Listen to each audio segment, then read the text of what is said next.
Some viewers may find the following video disturbing. Viewer discretion is advised. At the very same time that America refused to give the Negro any land, our government was giving away millions of acres of land in the West and the Midwest, which meant that it was willing to undergird its white peasants from Europe with an economic floor. But not only did they give the land, they built land-grant colleges with government money to teach them how to farm. Not only that, they provided county agents to further their expertise in farming. Not only that, they provided low interest rates in order that they could mechanize their farms. Not only that, today many of these people are receiving millions of dollars in federal subsidies not to farm, and they are the very people telling the black man that he ought to lift himself by his own bootstraps. And this is what we are faced with, and this is the reality. Now, when we come to Washington in this campaign, we are coming to get our check. I remember when the ATL wasn't banging, now they banging, niggas throwing sets and them bullets start ringing, bitches banging. I remember when the ATL wasn't banging, now they banging, niggas throwing sets and them bullets start ringing like bang, bang, bang, bang, bitch, nigga, bang, bang, bang, bang.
You talking choppers, you getting right. You wanna blow with the dope every night. Said he wanted subscribe, so he took him on life. Say you wanna get paid, you wanna be right. Keep team 4K got slapped Walking through out, pipe. still got on these shades, even though it ain't night. Cause they little pink pills too hard. Let's go on a SRT with a Draco tank. Got a little boy way, can't sleep at night.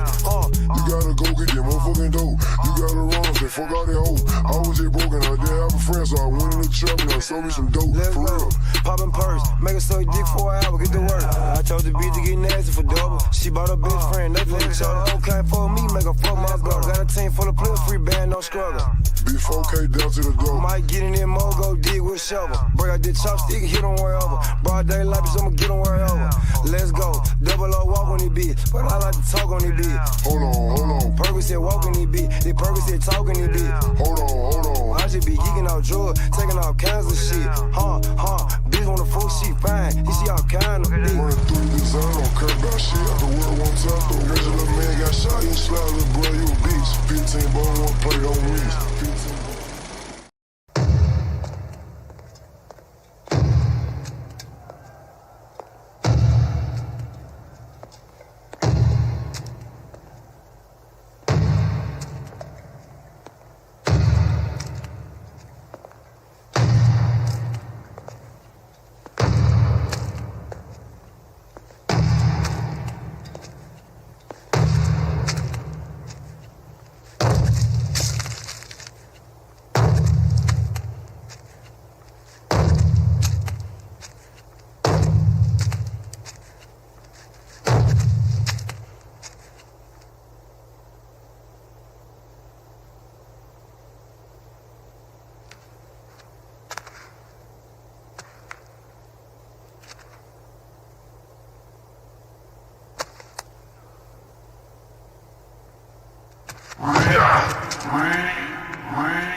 Peace, peace, peace. What's going on? What's happening?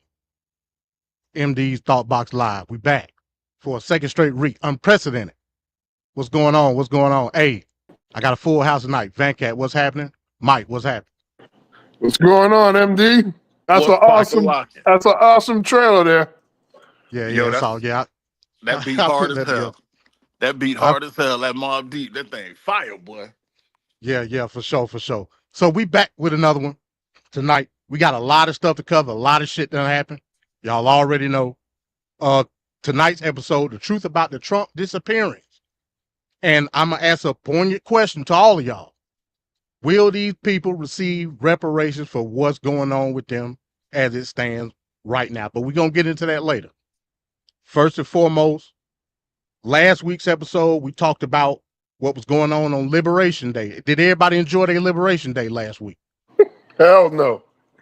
Okay, all right, cool. I I feel was the just liberty. wondering.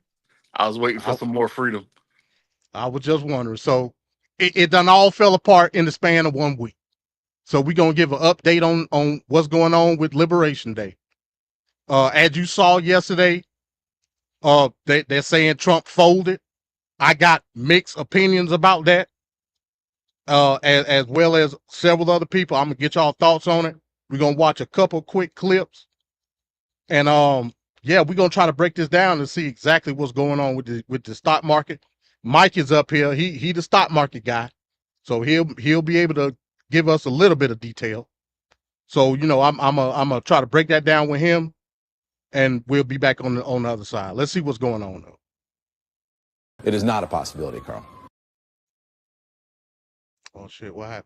Spoke to Caroline Leavitt, the White House press secretary, on the phone just a short time ago, and she tells me it is quote unquote fake news that the White House is considering a 90-day pause. So the White House. Now let's stop right there. We're gonna stop right there. So Tuesday, that morning, the stocks open. They was dropping as usual. All of a sudden, it's a rumor going around that Scott Bessent told some guy, and Kevin Hassett was talking, and they said, "Hey, look, it's a 90-day pause for to about to go down." All of a sudden, stocks start trickling back up. People start buying again. It went into the green for a brief moment.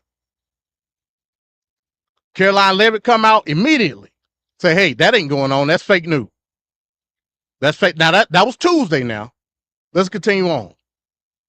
Pouring cold water on this idea, wherever it came from, that they're considering a 90-day pause on tariffs, saying that the president is committed to his tariff regime, and any reports that he's considering a 90-day pause are, quote, fake news. That from the White House press secretary on the record just a short time ago to me on the cell phone here as we try to sort through where this came from and why it is that the market became convinced that might be a possibility. The White House saying it is not a possibility, Carl. Not a possibility. That's what they told us on Tuesday. The stocks dropped right back down. Mike, you the resident stock guy, tell me what happened on Tuesday. I need to know what's going on. As I tell my people all the time, the stock market doesn't move because money moves. It moves because people think money's moving. It's all about rumors. It's all about who knows what. So the people, and this is my honest belief, I think Trump is playing with the market to make money for him and his friends, because most people don't know how to make puts and lets. They don't know how to make money when the market is crashing. I think this whole thing was a test to see if he could control the market like he did, and he did. The market dropped precipitously when the tariffs were spoken about, when the tariffs were coming about, when the tariffs were talked about. We're gonna get every country. We're gonna make a tariff war, and then they leaked a little bit of news. Hey, we're thinking about this, and they watched as the market started creeping back up, and then they crashed it again because they can. And in the words of Dave Chappelle, you know why they did it? In the Why's first that? episode, of Chappelle Show, because F you, that's why. That's why, because they can. They're making money up and down while America is being destroyed. That's the there's no other reason for this, because everyone knows tariffs are a tax. Everyone knows this, and Republicans historically hate taxes. So you can't explain that to me. But yeah, the market just moved because of rumors. They're just playing their game, and they're showing how much they have. They have the whole world on a string. Because if the American market moves, the world market moves. And Hold on, let me stop you right there, though, Mike. Because, go like you ahead. said, profound insight coming from me. But Thank you. was it rumor or was it premature ejaculation? I don't think That, they're mutually exclusive.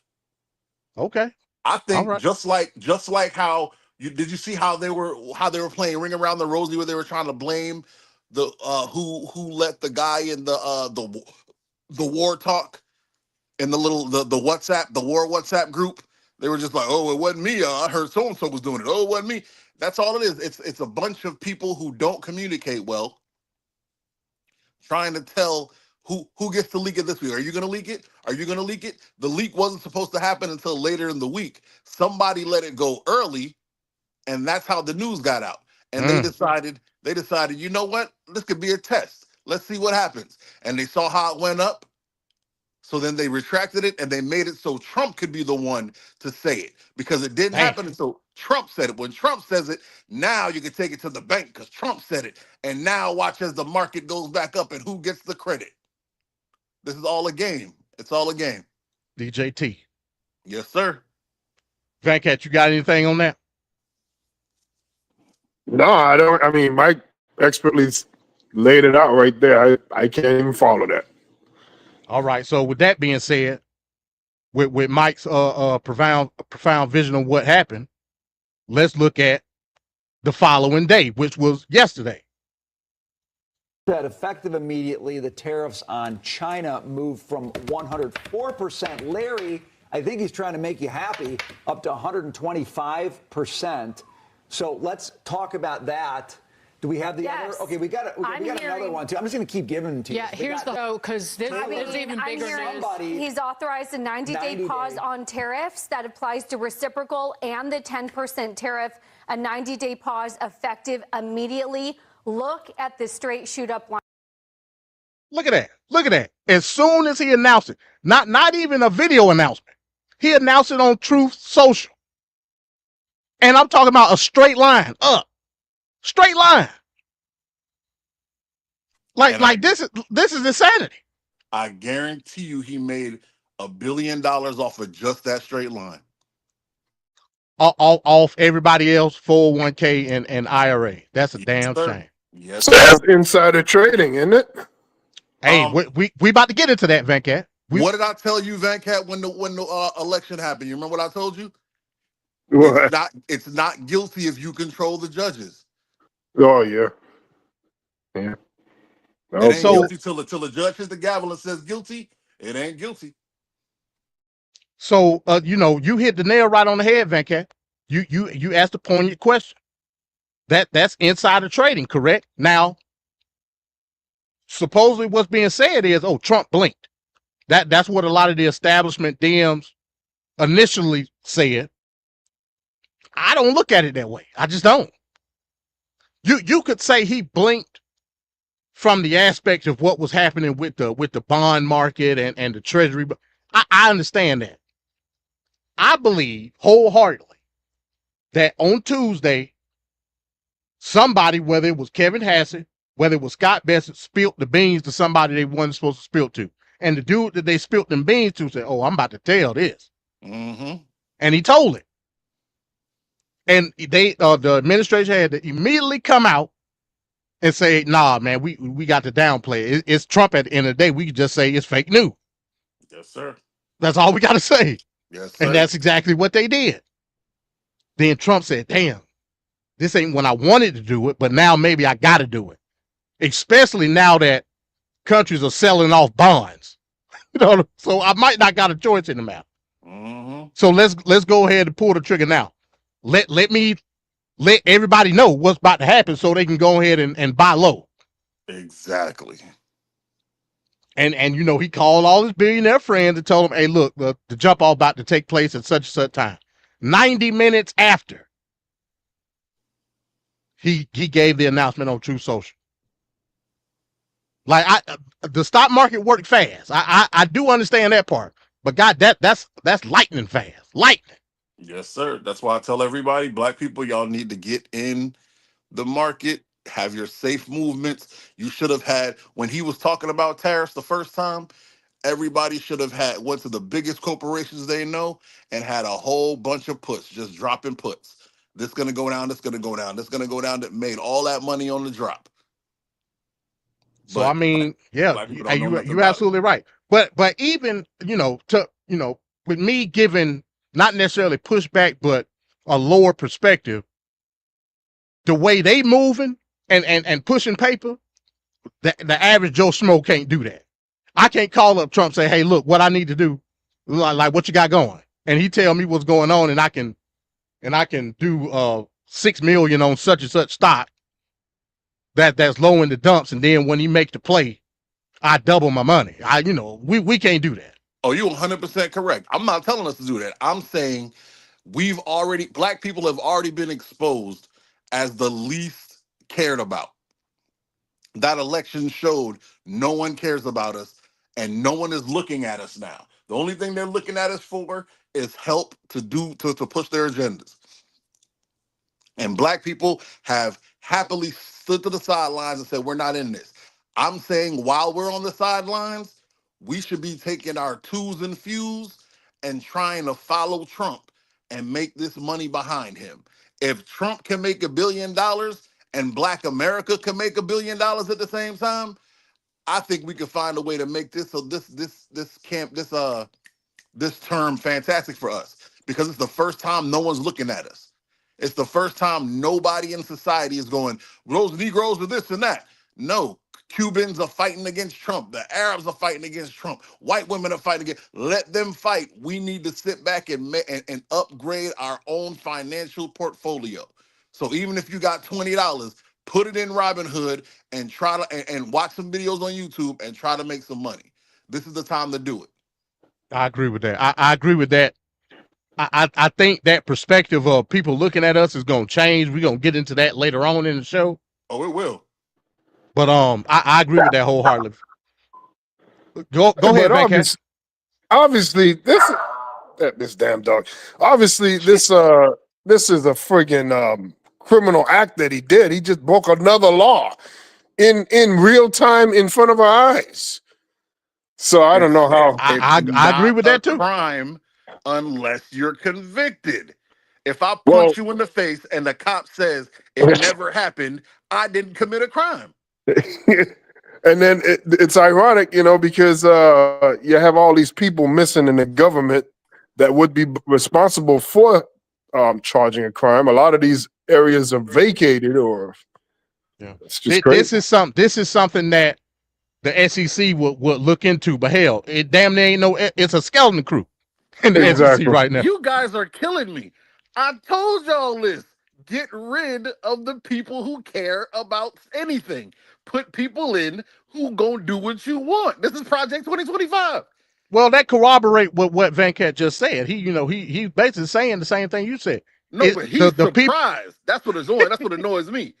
The surprise. You can't be surprised when I told you this is gonna happen. I told him. I said, there's no such thing. There's no such thing as, just like what I was telling you. I was like, MD, there's no such. You were like, no, I'm telling you, if we did this. I'm like, no, because they're just gonna fix it. They're just gonna fix it and that's what they did. They fixed it. There's no. All right, I'm about to go on my white supremacist rant. I'm gonna stop. Go ahead. No, it's all good. So to corroborate what Venkat was talking about with the insider trade, let's take a look at a couple of these items off Al Jazeera. They wrote the article said, stock soar, why Trump faces scrutiny over tariff pause timing. Now, they get into detail of what Venkat just stated. So check this out. It says the pause in the most additional tariffs, which had roiled the stock market, sent U.S. major stock indices soaring to one of their biggest single-day gains since World War II. That was yesterday. Even though they remain nearly 11% below February 19th peak under Trump. Now, let's check this out.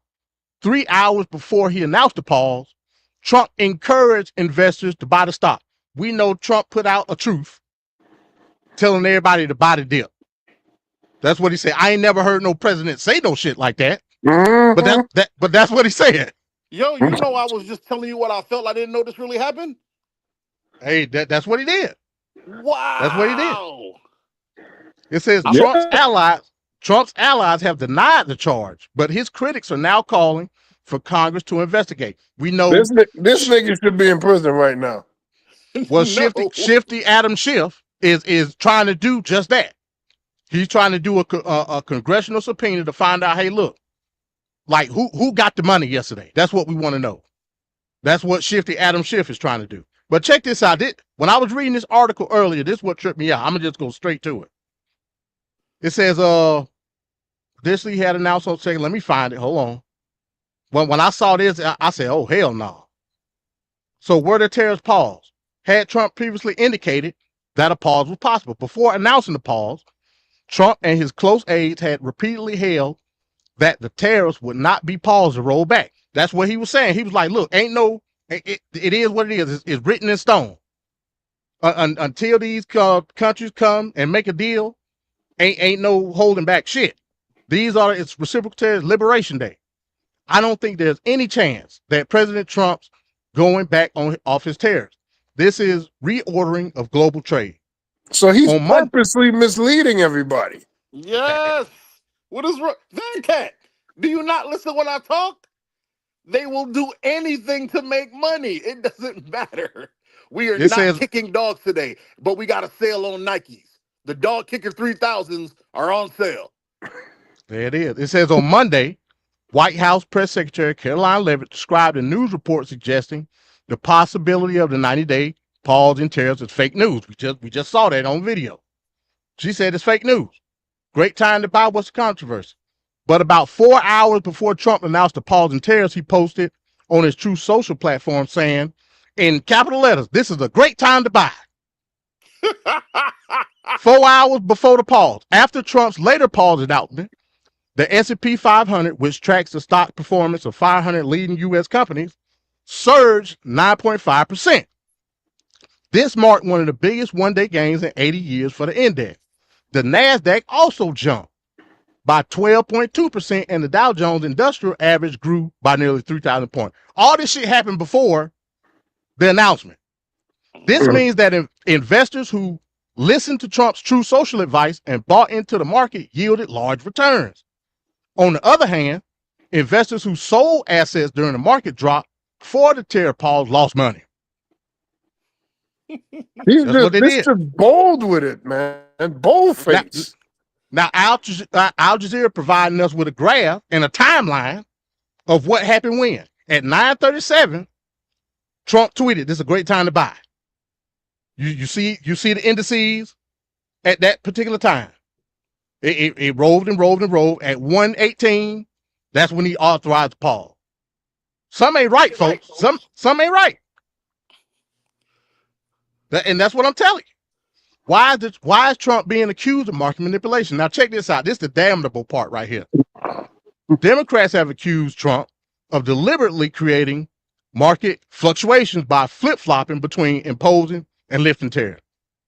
They want Trump to be investigated for market manipulation, the act of deliberately misleading free-flowing markets for profit. Now we know Adam Schiff is leading that. We know that's what's going on with that. Let me get to what was being said about what happened.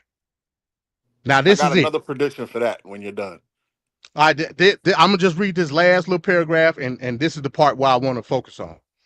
Suspicions about investors knowing about Trump's pause plan before he made an announcement were also fueled by the fact that NASDAQ call volumes. Now you're gonna have to educate me about that, Mike.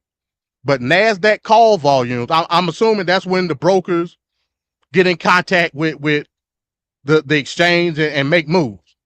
NASDAQ call volumes spiked less than 20 minutes before Trump announced the tariff pause. How the hell that happened?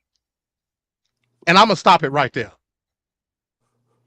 So obviously somebody was calling somebody before the announcement was made. If that ain't insider trade. Now the calls are when you're making, like you're buying up the stock. Like, I'm putting a call in. I need this, or I want to buy orange juice futures. I want to buy this. I want to buy that. Right. Yeah. When the brokers call into the exact exchange, right, or whether it be online or at the actual market. At the actual market, right. Yeah, they went crazy because everybody else was like, Oh snap! Trump about to do something, bro. I just want to say this because I don't want to be a broken record because I don't want to keep saying the same thing, but I do want to say this one little new nugget. I promise you, and I hope y'all see this in the future so I can get my 3 letters, my 3-letter joy. The Democrats are going to do a whole lot of bloviating, a whole lot of just Trump is this and Trump is that.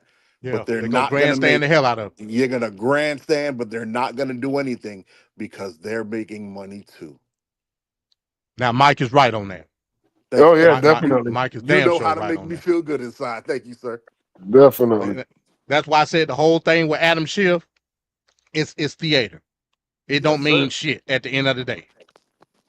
If you ain't trying to get Trump or his cohorts the hell up out of here, none of it mean anything Not at a all. thing. So yeah, you definitely right on that. Van You Cat, remember? go You remember ahead. when I was telling you that thing I didn't like about, and you took offense, but I hope you didn't because it wasn't meant to be you. Why I don't like fence riders That's because fine. it don't take much to get you pushed to the other side. Now that they see money's over there, they don't have the progressive stance to lean on. They don't have the progressive mind state to keep their morals where they are, where they should be. They're on the fence. So all they see is money, and they just go ahead and lean a little bit to the right, fall over the fence, and get in line with Trump and go right to the bank with everybody else. That's why I don't trust anyone that doesn't have a stand. Even you might say you're a person that's moderate and try to be in the middle, but you're not. You have things that you are staunchly not moving on. It doesn't matter what happens, you're going to believe this. They Right. don't. They don't. They're people who are you ever see tightrope walkers? They're tightrope walkers just waiting for the wind to blow them to a side. That's who they Opportunists. are. Yeah. And I put a difference between opportunists and real moderates. You were absolutely 100% correct. It's principles and economic values that moderates hold to that can be tolerated on both sides. To me, being a moderate is more or less about establishing a connect in between aisles. You can do that as a staunch foundational values. You could do that, but you also could do it as an opportunity. So I don't argue with that fence riding point. I don't do it.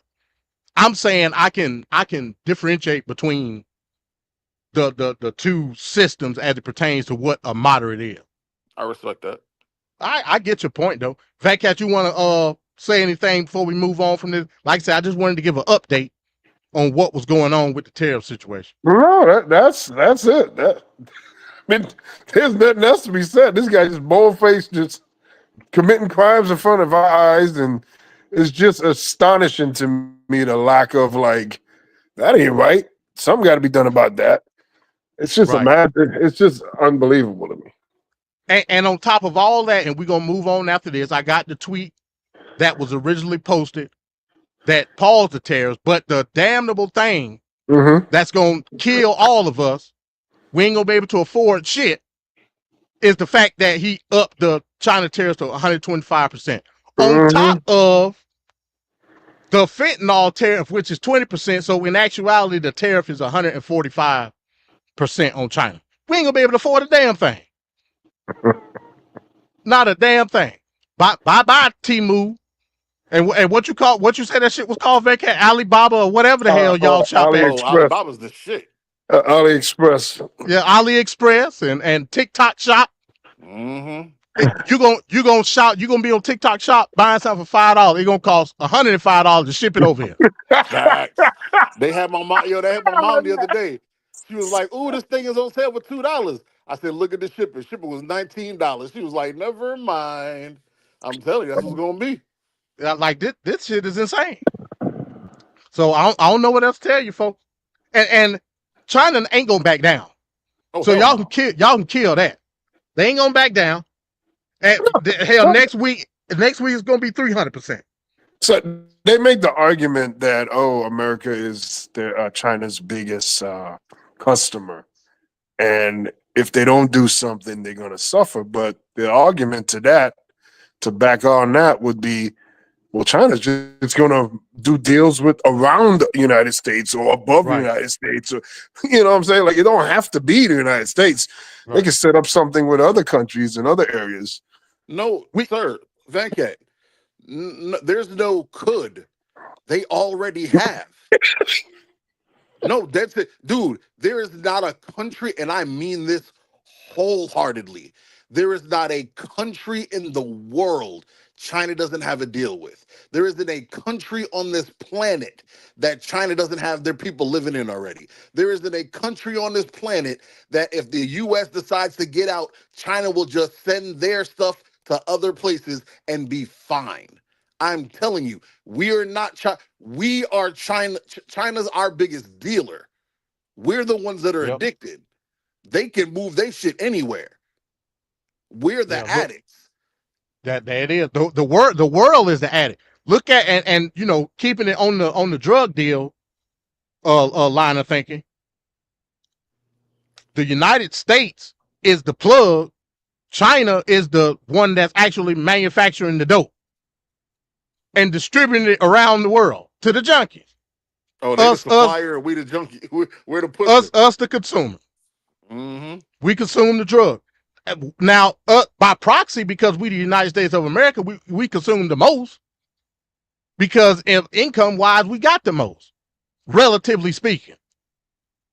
Hey, we're the dude that's selling the drugs that's high on our own supply. Yeah. See, so that's why it's even more important to boycott and to do all the, you know, the messaging of like, we're not going to spend our money here and there and whatnot. More Americans are going to fall into that. As this year go by, as next year come, it's going to be an ongoing thing where people are just going to start pulling back. Well, they're going to have to do it by whether they want to or not, because everything is going to be super tight. Jobs, finding jobs, because all those people losing jobs in the government, you think they finding another government to work for? No, there ain't no other government. They're going to come into the job market that you are in. And now everything's going to be super tight and there's no place for people. So it's going to be a big problem. I mean, if y'all want to... Yeah, go ahead. I'm sorry. No, go ahead. I'm sorry, I got a lag. Go ahead, bro. Go ahead. No. Go. Yeah, you're right. You're right what you're saying, though, Venkat, because even if we look at those government positions, you ain't just going to go out in the private section and find another paper-pushing job like that. Nope. That ain't happening. So here's the better part. The skills you had as a government worker don't always translate to the private sector. What's a TSA person going to do? How are you going to say, "Oh, I did TSA so I can be the guy at CC's that walks around with a headphone?" Yeah, you'll be old Otis. You'll be everywhere. Exactly. Everywhere on Martin. If he was going somewhere, old Otis was working there at security. Yes, sir. That's my dude too. I love old Otis. This is a bigger issue as well, because you have a situation where now, depending on who your president is, every 4 years, if you work in the federal government on any capacity, doing anything, you have got to think in the back of your mind, oh my God, there can be a shutdown because of political reasons, not for nothing legitimate. And then that messes your money up. That messes up all the operations of the government in general.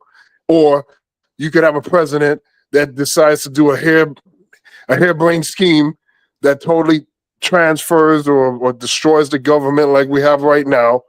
And so every 4 years, you're on edge, worried about who is the president, which is something you should never have to worry about when you're in the working environment. You should just be concentrated on your industry and your job. But now politics, if you work for the federal government, is a big consideration to even want to be in there. It's just weird. We should never have to go through this type of stuff. And some of those jobs are very essential jobs that you need people there.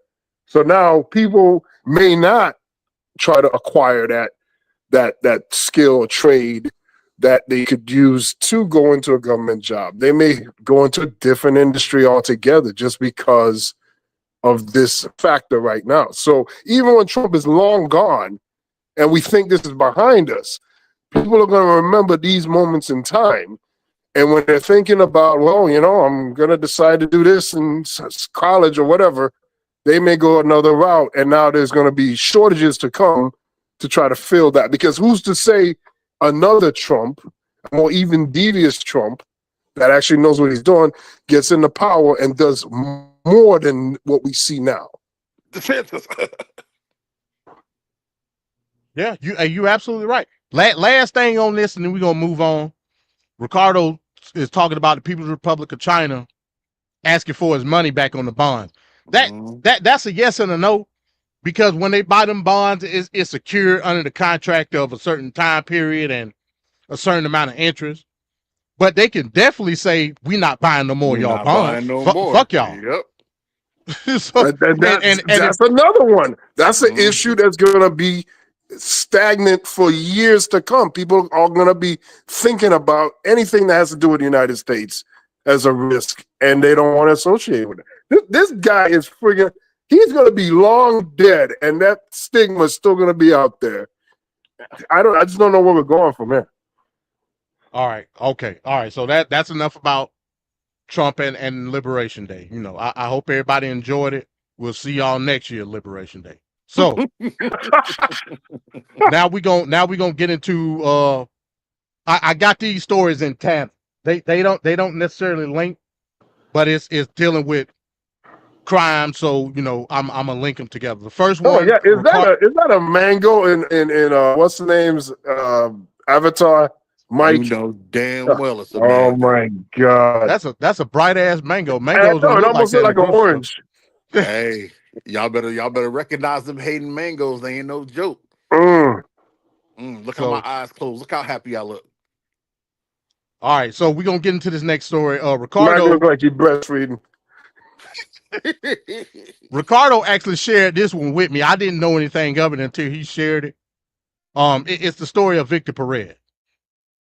Victor Perez was a young Latino dude, 17 years of age, in Idaho, of all places.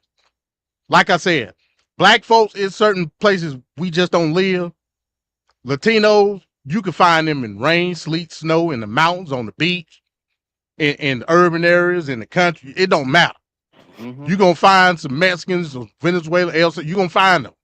They're going to be there in some capacity.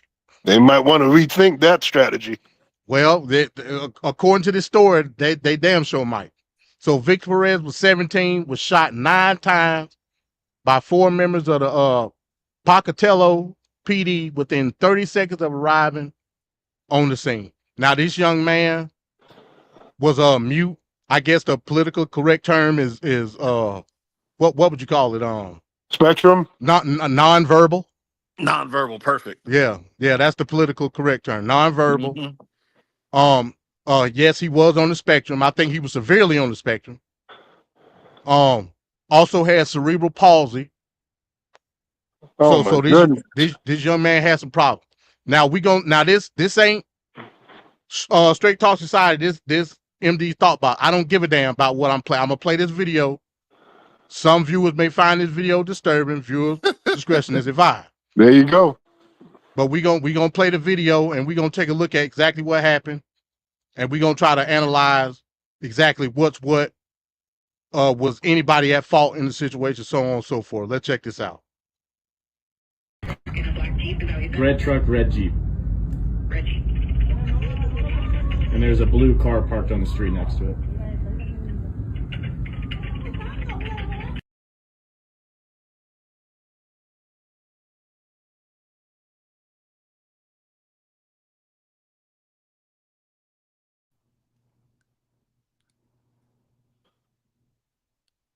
Did that pause for anybody else, or is it just me? Yeah, what happened? It paused, MD. My bad. Well, while it's paused, let me get context. So this person is across the street, talking to emergency services, giving details on what's going on, waiting for the police to arrive. Let's continue. Cool, I can hear the sirens.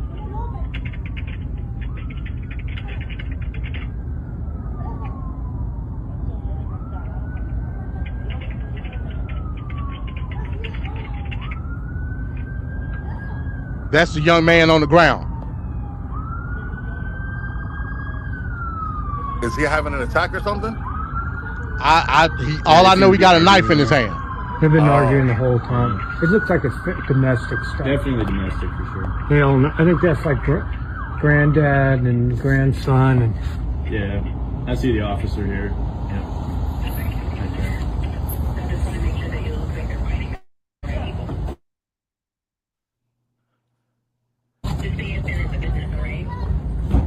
Yep, I'm watching from out back.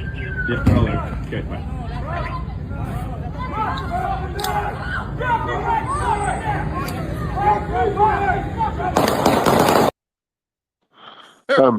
They instantly went into shooting. Oh my God. Yo, So, you know what's my you know ahead. what? I want to say thank God there's a black mute or nonverbal guy who I think he had MS as well. A black guy who was walking from a store and the police jumped and beat him within an inch of his life, and he was deaf, so he couldn't hear when they just jumped on him because he didn't listen to him and beat him to a pulp. You remember that? That was in Arizona. Right. Thank God. Actually, it was an update on that, like I think last week. But okay, so we're gonna break down what we just saw. Dude was on the ground. Why was he on the ground? The dude got cerebral palsy. He can't stand up for long on his own. He was on the ground swinging a knife. Again, on the extreme side of the spectrum as well. The dudes across the street, obviously white people. Of course. On the phone with the police, on the phone with the police describing what's going on. They wait for the police to get there. Now, what did y'all notice anything about the shooting incident versus what you noticed? I noticed that there was a large fence in between them and the freaking guy. He can't fly over the fence. He was already at least 7 feet from the fence, and they were 7 feet on the other side of the fence. Where's the danger? Is he he's on the floor. He on the ground. He's on the floor and can't get up. Is he a ninja, bro? Is he gonna flick the knife and hit all? He got the magic knife that killed Kennedy. Like he was gonna activate his bionic legs and jump over that goddamn fence and shinobi everybody ass. Is what he was gonna do. Go ahead, Vector. It just shows how little the police actually tries to. You come on the scene, the first thing you should be doing, especially he doesn't have a loaded gun. There's no clear threat of imminent danger or anything.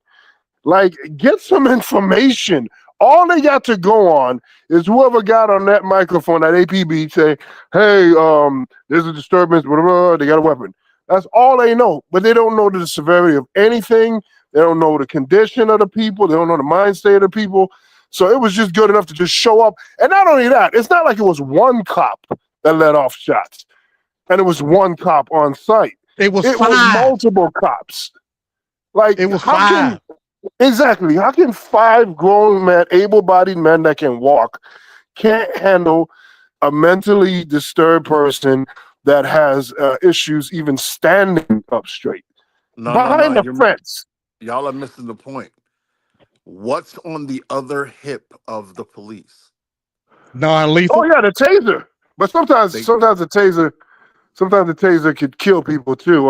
Right. You know, but what kills you less, tasers or bullets? Right. You're supposed to subdue him, but you don't need 9 shots coming off of 5 people.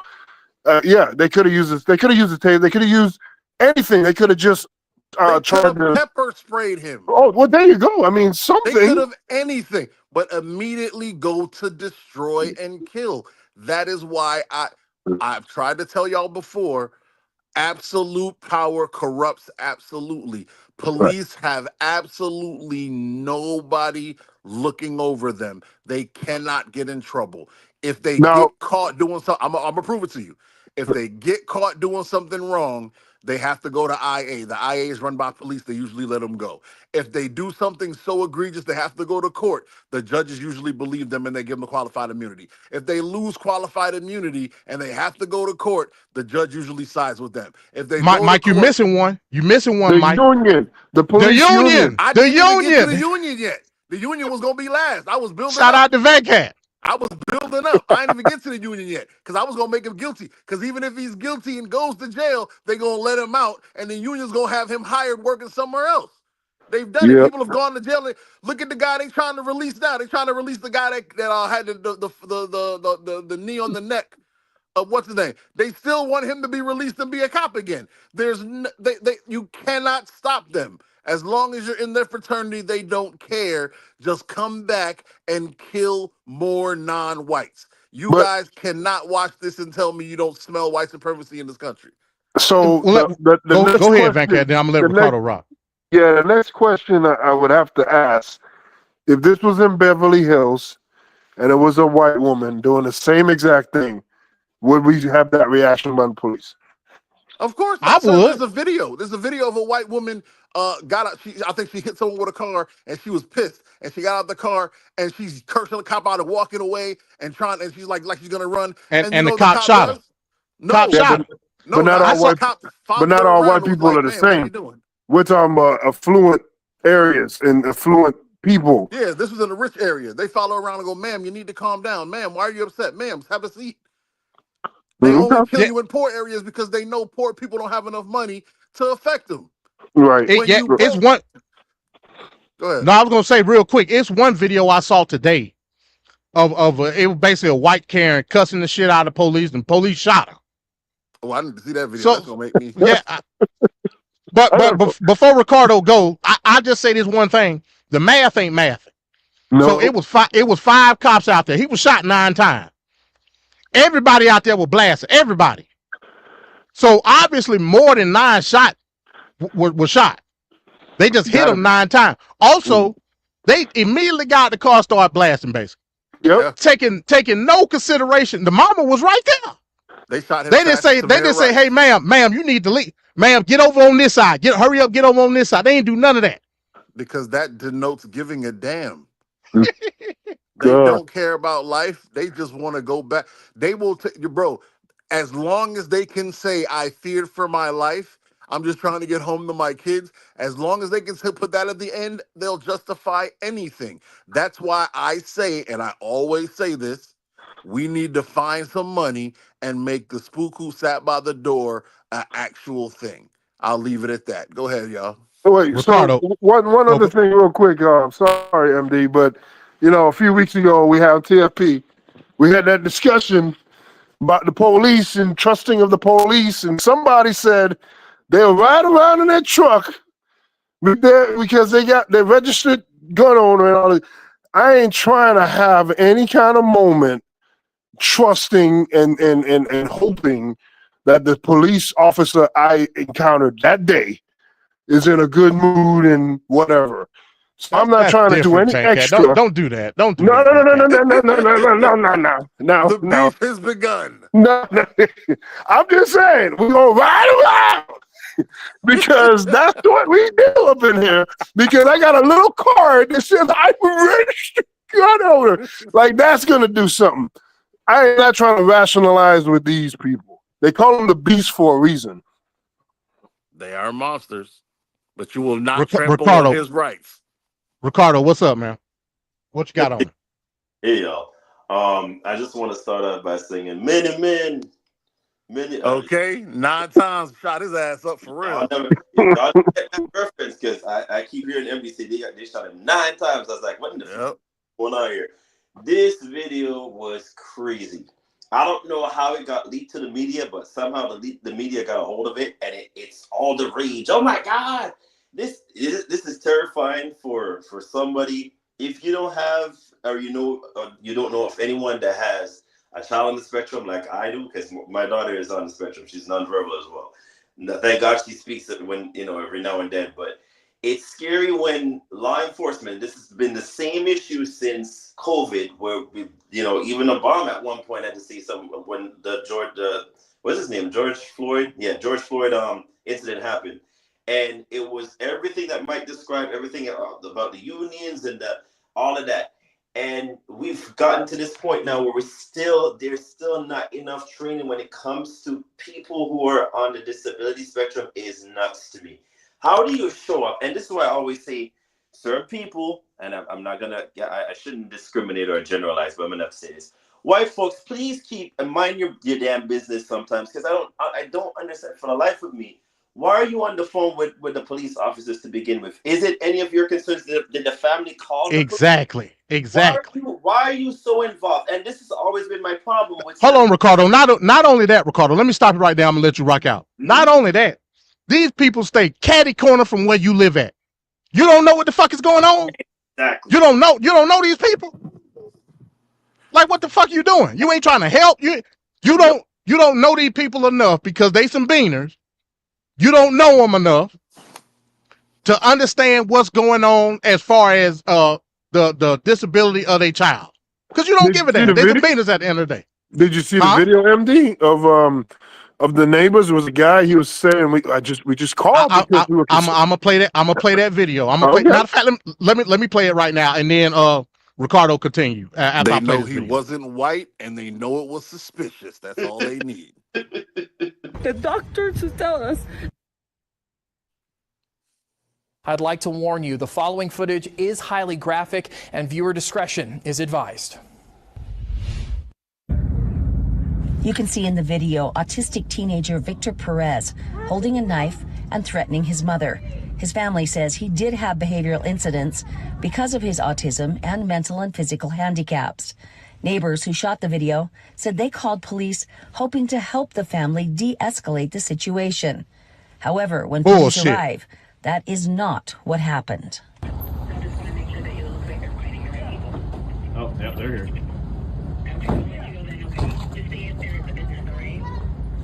That nigga grabbed his gun immediately. He didn't even get to the site.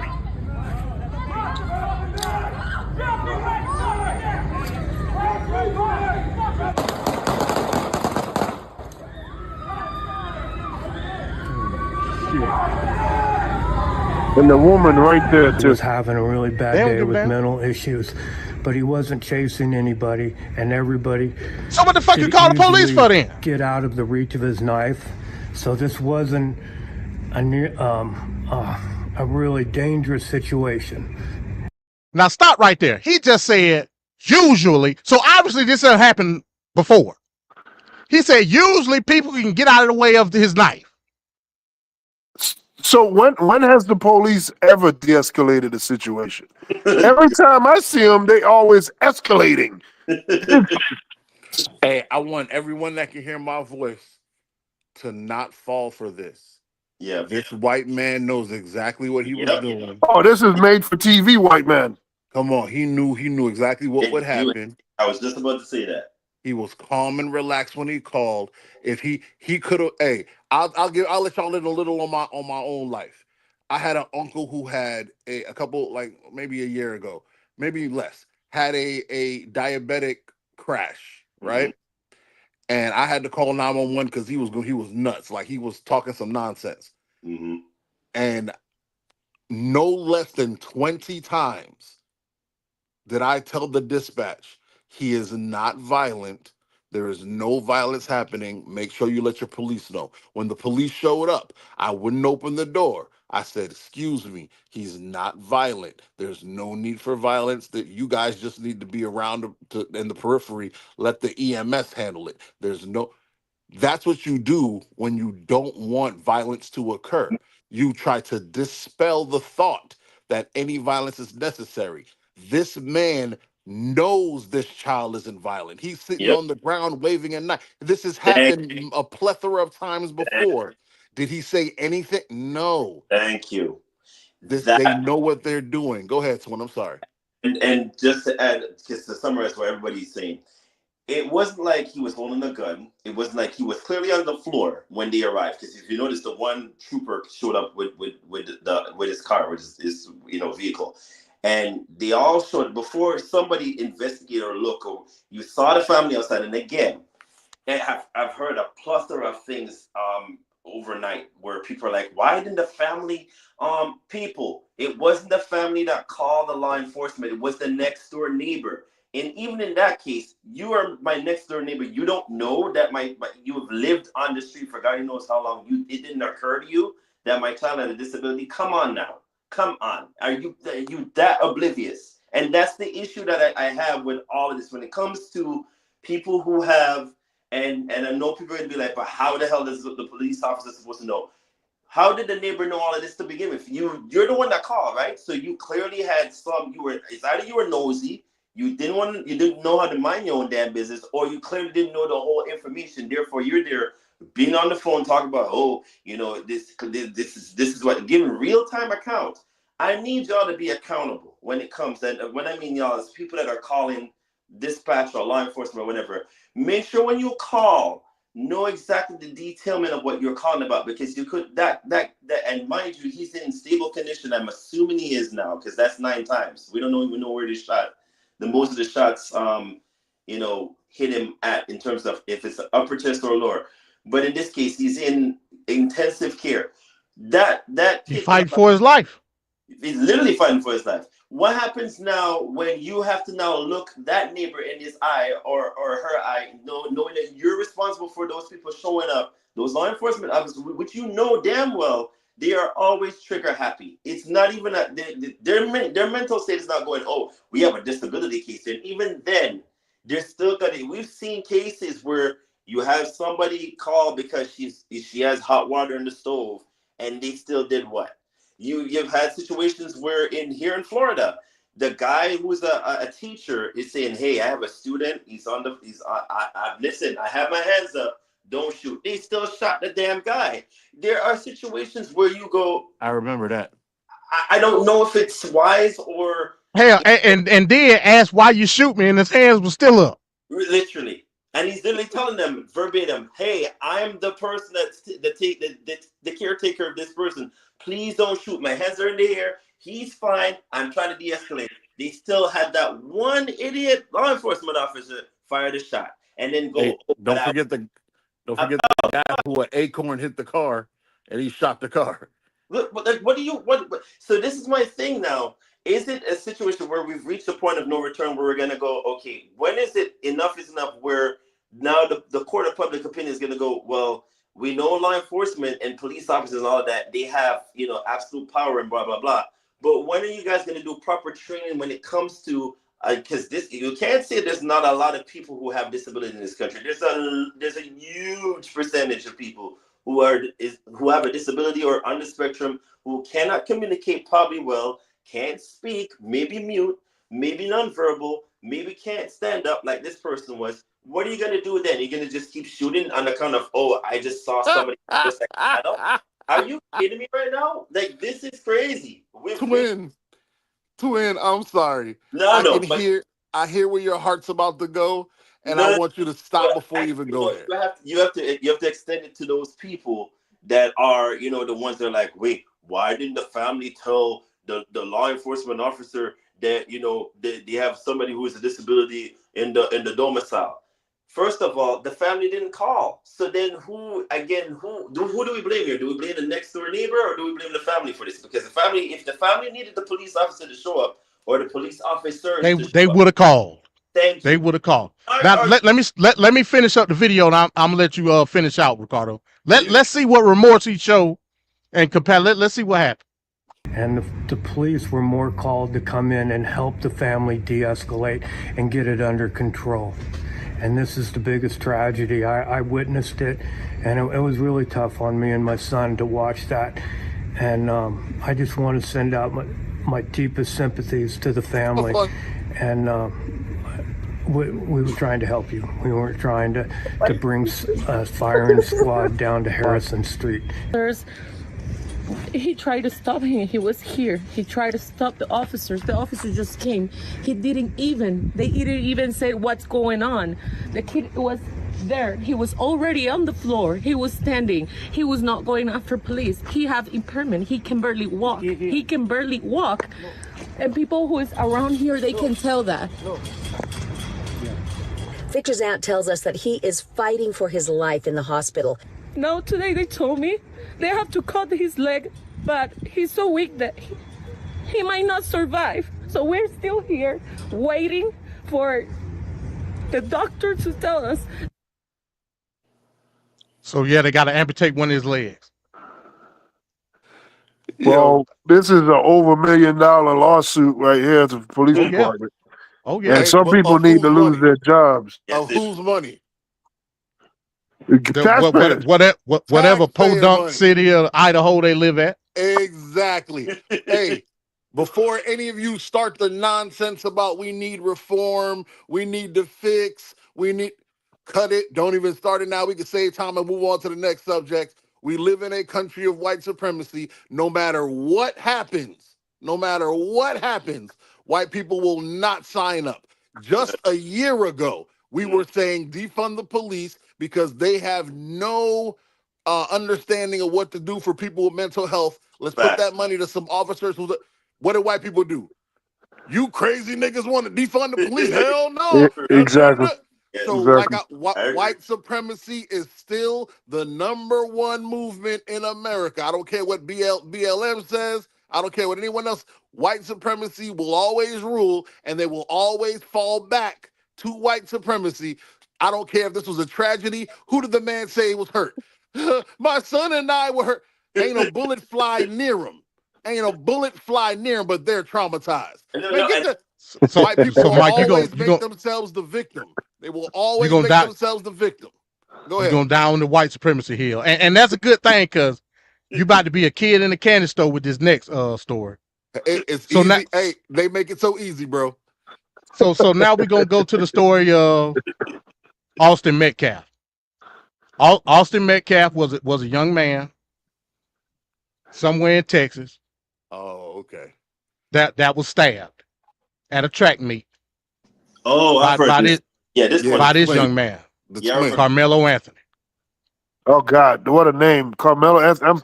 God damn. Carmelo Anthony. My God. No, this story. At the top you see his mugshot, and at the bottom you see his YN poses for the gram or whatever. Now I'm hearing conflicted reports. Yeah. Now was he truly a YN?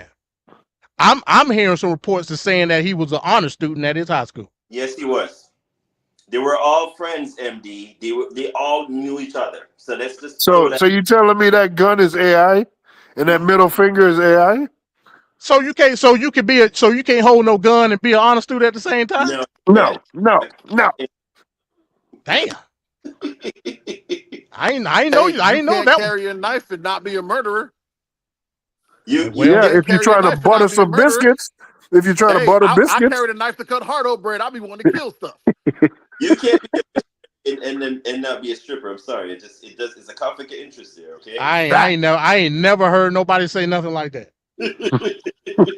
That's crazy. But in any event, so let's look at a news clipping of this particular situation.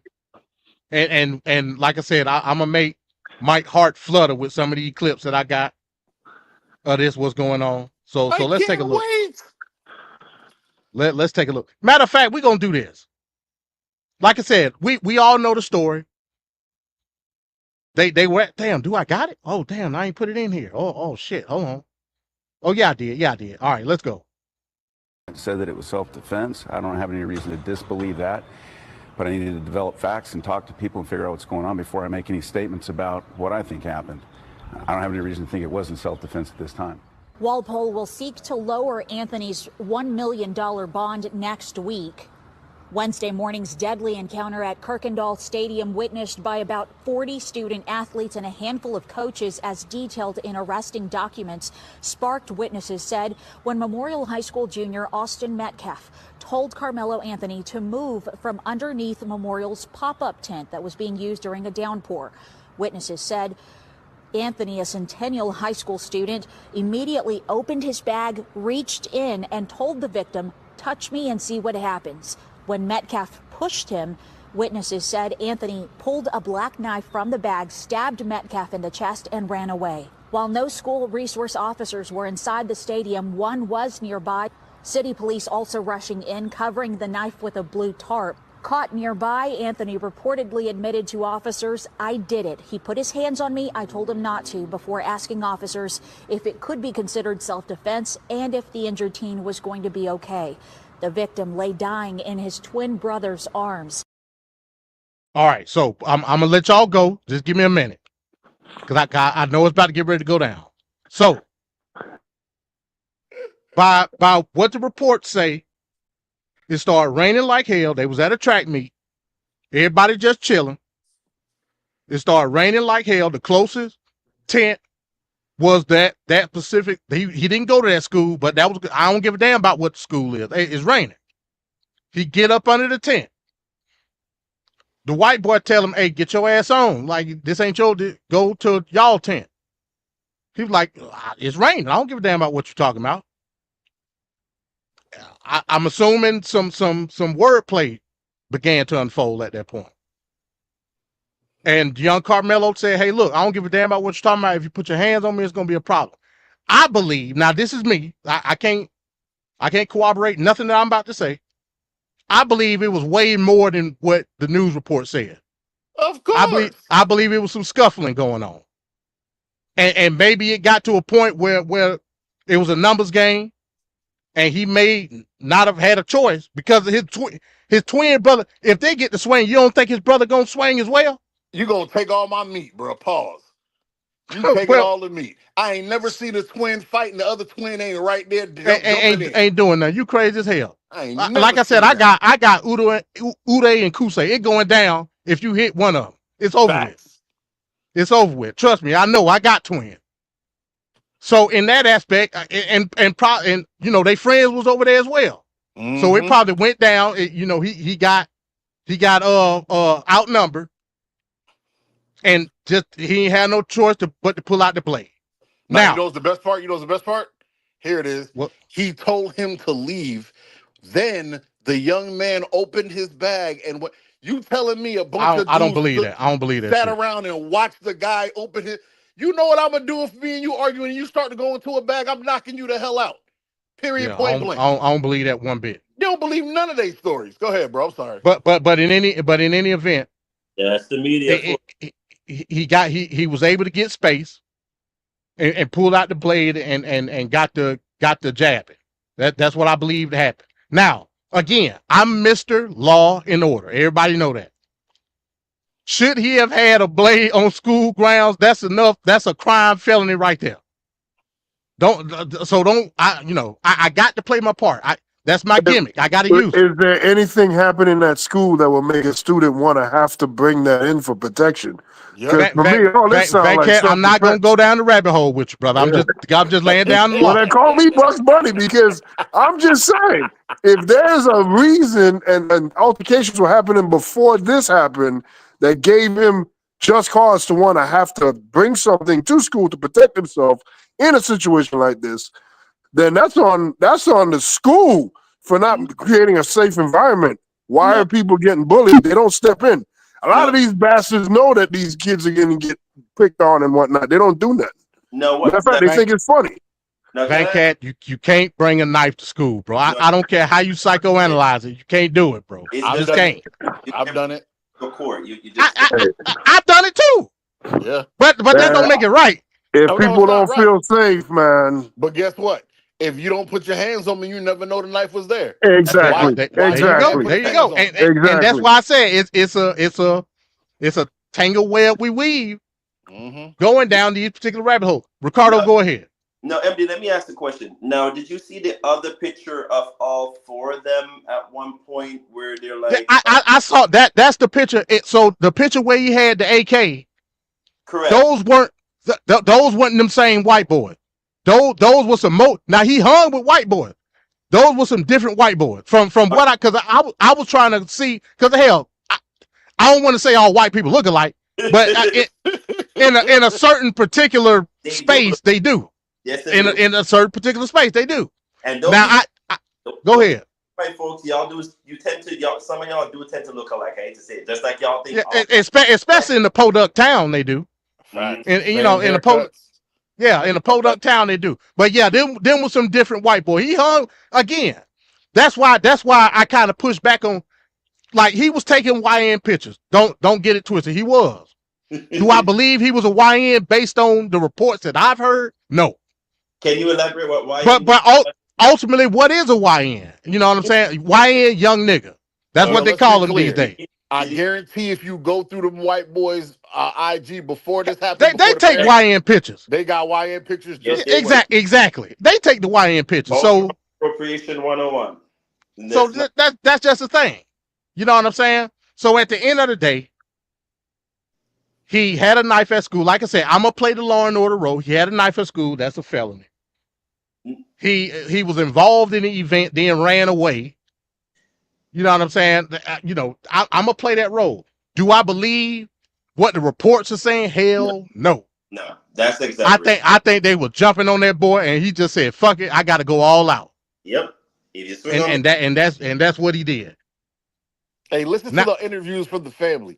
They all say the same thing. They go, "I'm gonna leave this part out because you know, it's a family thing." Bro, I honestly believe these dudes are trying to kill him. Yes. And that man had to save his life. And now they're gonna railroad him. The only thing that can save this guy is if somebody happens to have a video. Or something. And I promise if the cops find this guy before the video gets out, that video ain't gonna never see the light of day because they're gonna want to put him away. If you want to see white supremacy in its purest form, go look at the Facebook or the Instagram posts of these stories and then read the comments. If you want to know that white supremacy is this country's number one group and number one what do you call it? Input out. What do you call it? Damn it. I can't think of the name. It was funny. But if you want to know that white supremacy is still this nation's number one thing, go look in the comments and hear how many ways people can say the N-word without saying it. It is amazing. You've never heard so many people who love weapons rights and guns rights and the right to arm yourself say, well, who has a knife in their back pocket unless they're a criminal? It's hilarious to me. All right, Mike. So you ready? You segue the hell out of me. You ready? Oh, I don't even know what you're coming with. Let's go. So all throughout this particular situation, social media has been going crazy. Of course it is. There's a picture that went viral that's been shared over 1 million times. I'm gonna show the picture right now. I give you Exhibit A. This is young Austin Metcalf. This picture has went viral. I don't know what the hell them symbols mean. Don't ask me. I don't know. That is some goofy ass crap. White Lives Matter 2007 to 2025. Wow. Now to pair with this particular picture, let's go to this next news clip. And this shit is troubling. Let's go to it.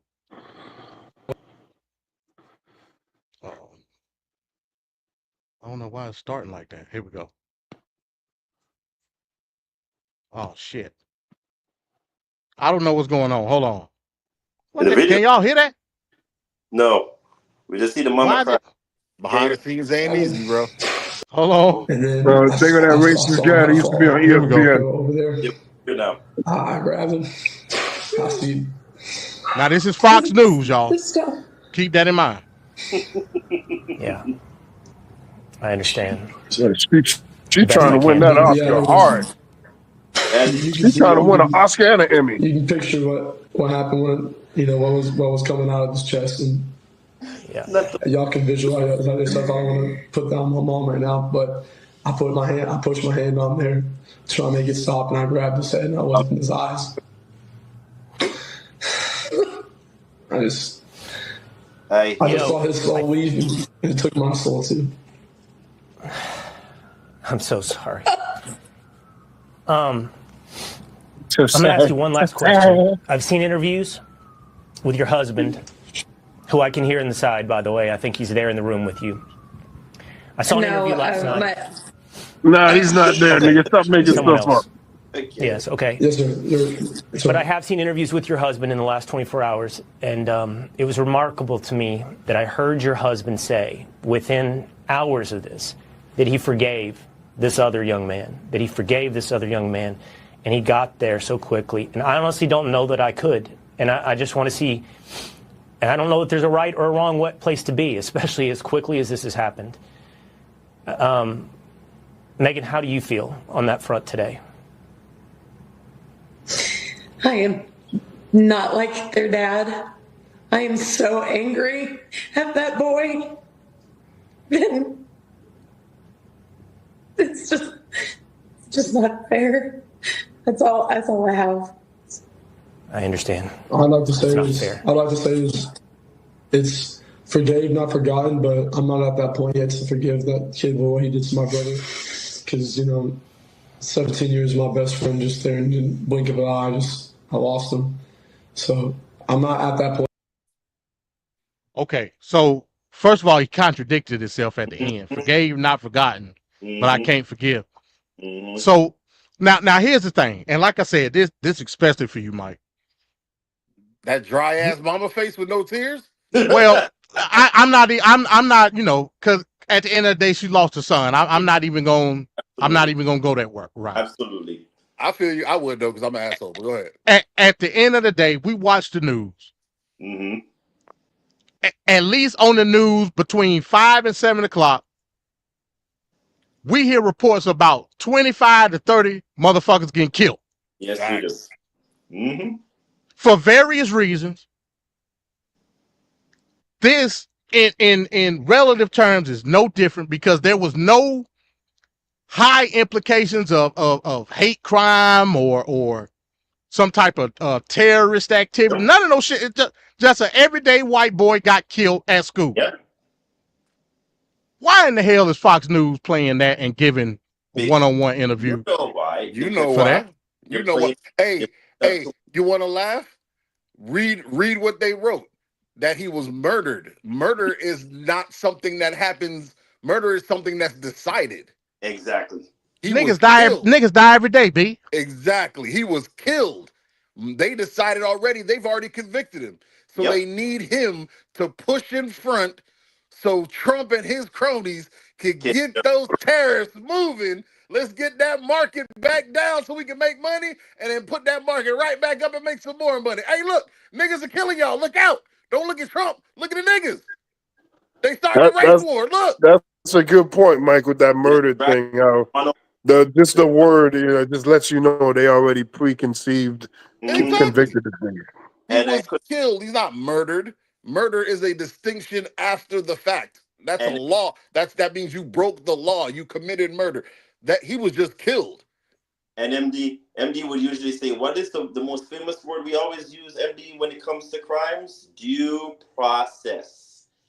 Due process. You cannot just, and this is why I have a problem with the media. It wasn't until I started going to high school that I realized that you can't trust everything the media tells you because they're feeding you a whole bunch of stuff that they're trying to feed in terms of narrative-wise. And you will take the bait every single time, not realizing, wait a minute, I'm being manipulated. This is manipulation and distraction 101. The whole, oh my God, I'm going to cry. And the father said that he forgave that young man. Please stop it. Please stop. Like, you know why he forgave him? To show that whites are better than niggas. We know. I know. We know what they're doing. They know exactly what they're doing. But in a regular circumstance, this wouldn't even be covered like this. That's just what I'm trying to say.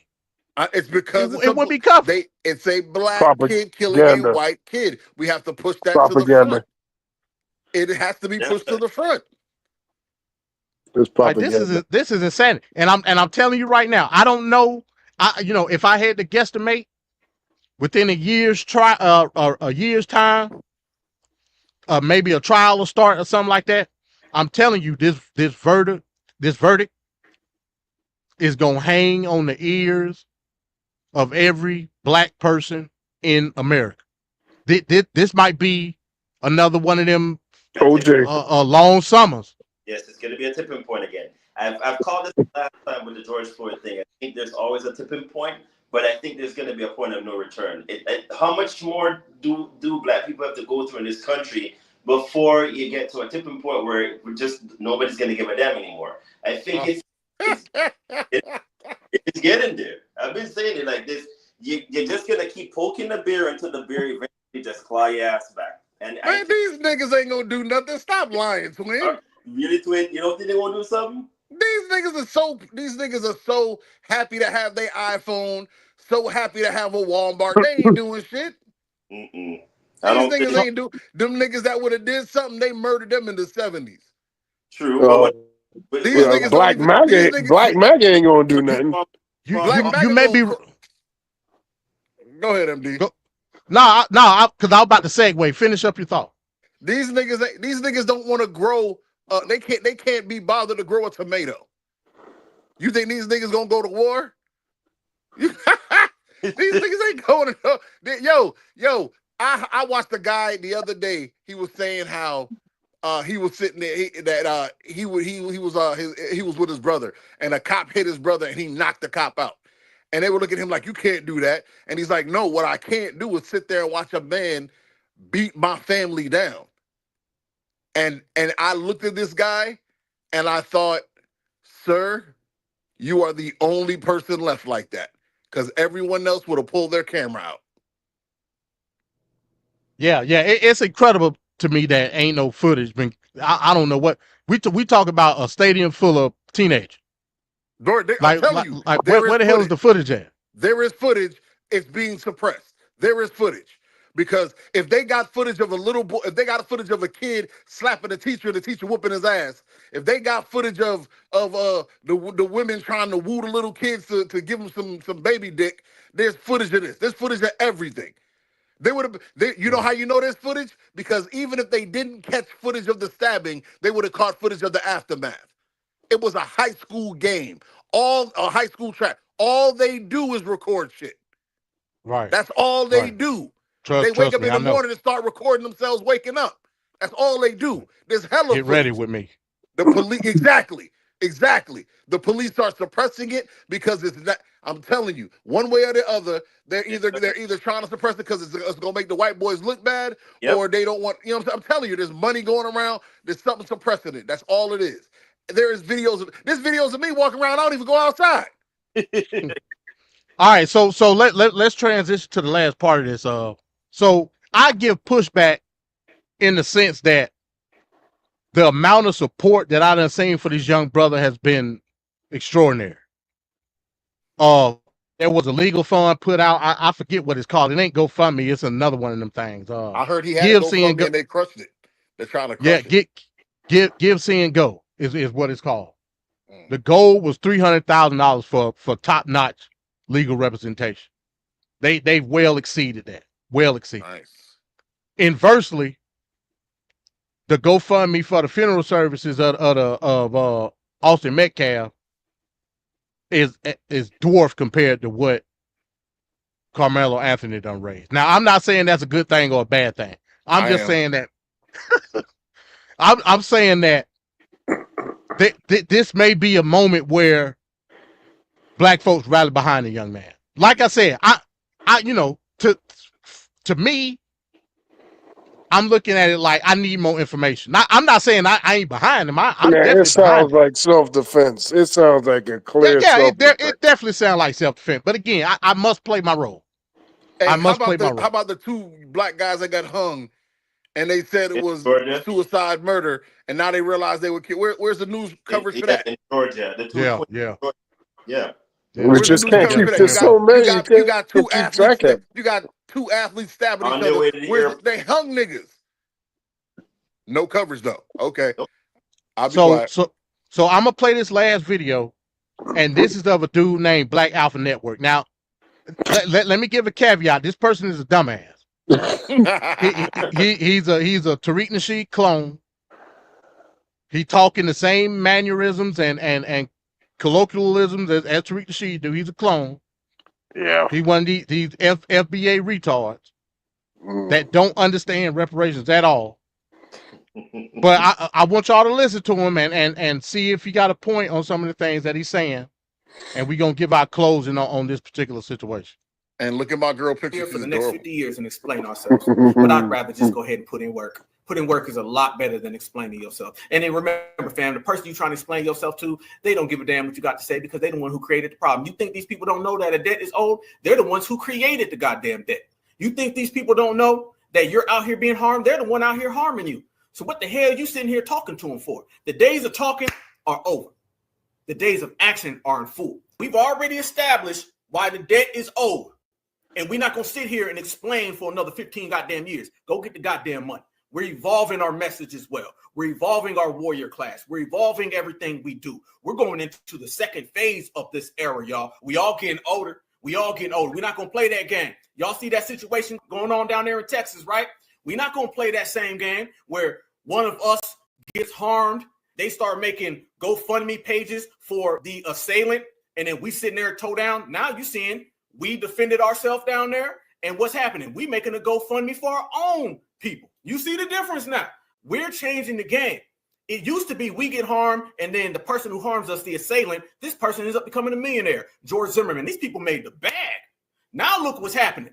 You seeing us getting behind it. And I remember people saying, damn, why don't we ever start the GoFundMe? Now we doing it. Somebody ran up on a young brother. The brother defended himself, and the community comes. Was that Jesse on there? We say, hey, let's help with your legal fees. Let's help you with this. Let's promote you. Let's get you out there. You see the difference now? Y'all know they hit us through the gambit. We was on the circus. They had us in a rat race on the treadmill. We don't know yet. Think about Trayvon Martin. Think about Mike Brown. Think about Jordan Davis. All right? Think about all of them. Eric Gardner. Think about all of them, fam. What would happen? We get harmed. 99.9% of the dominant society would say it's justified. The news gives you a bunch of clown show. We don't know. Can't figure it out. The person who harmed us gets set free. Black folks go home and cry. We ain't crying no more. Okay, so yeah, that was the brother Black Alpha Network. Again, you know. Was that Jesse on the I wasn't paying attention. I believe that was him. Yeah. Hey, you know Jesse an FBA fanatic. FBA fanatic. But again, it was some truth to what the dude was saying.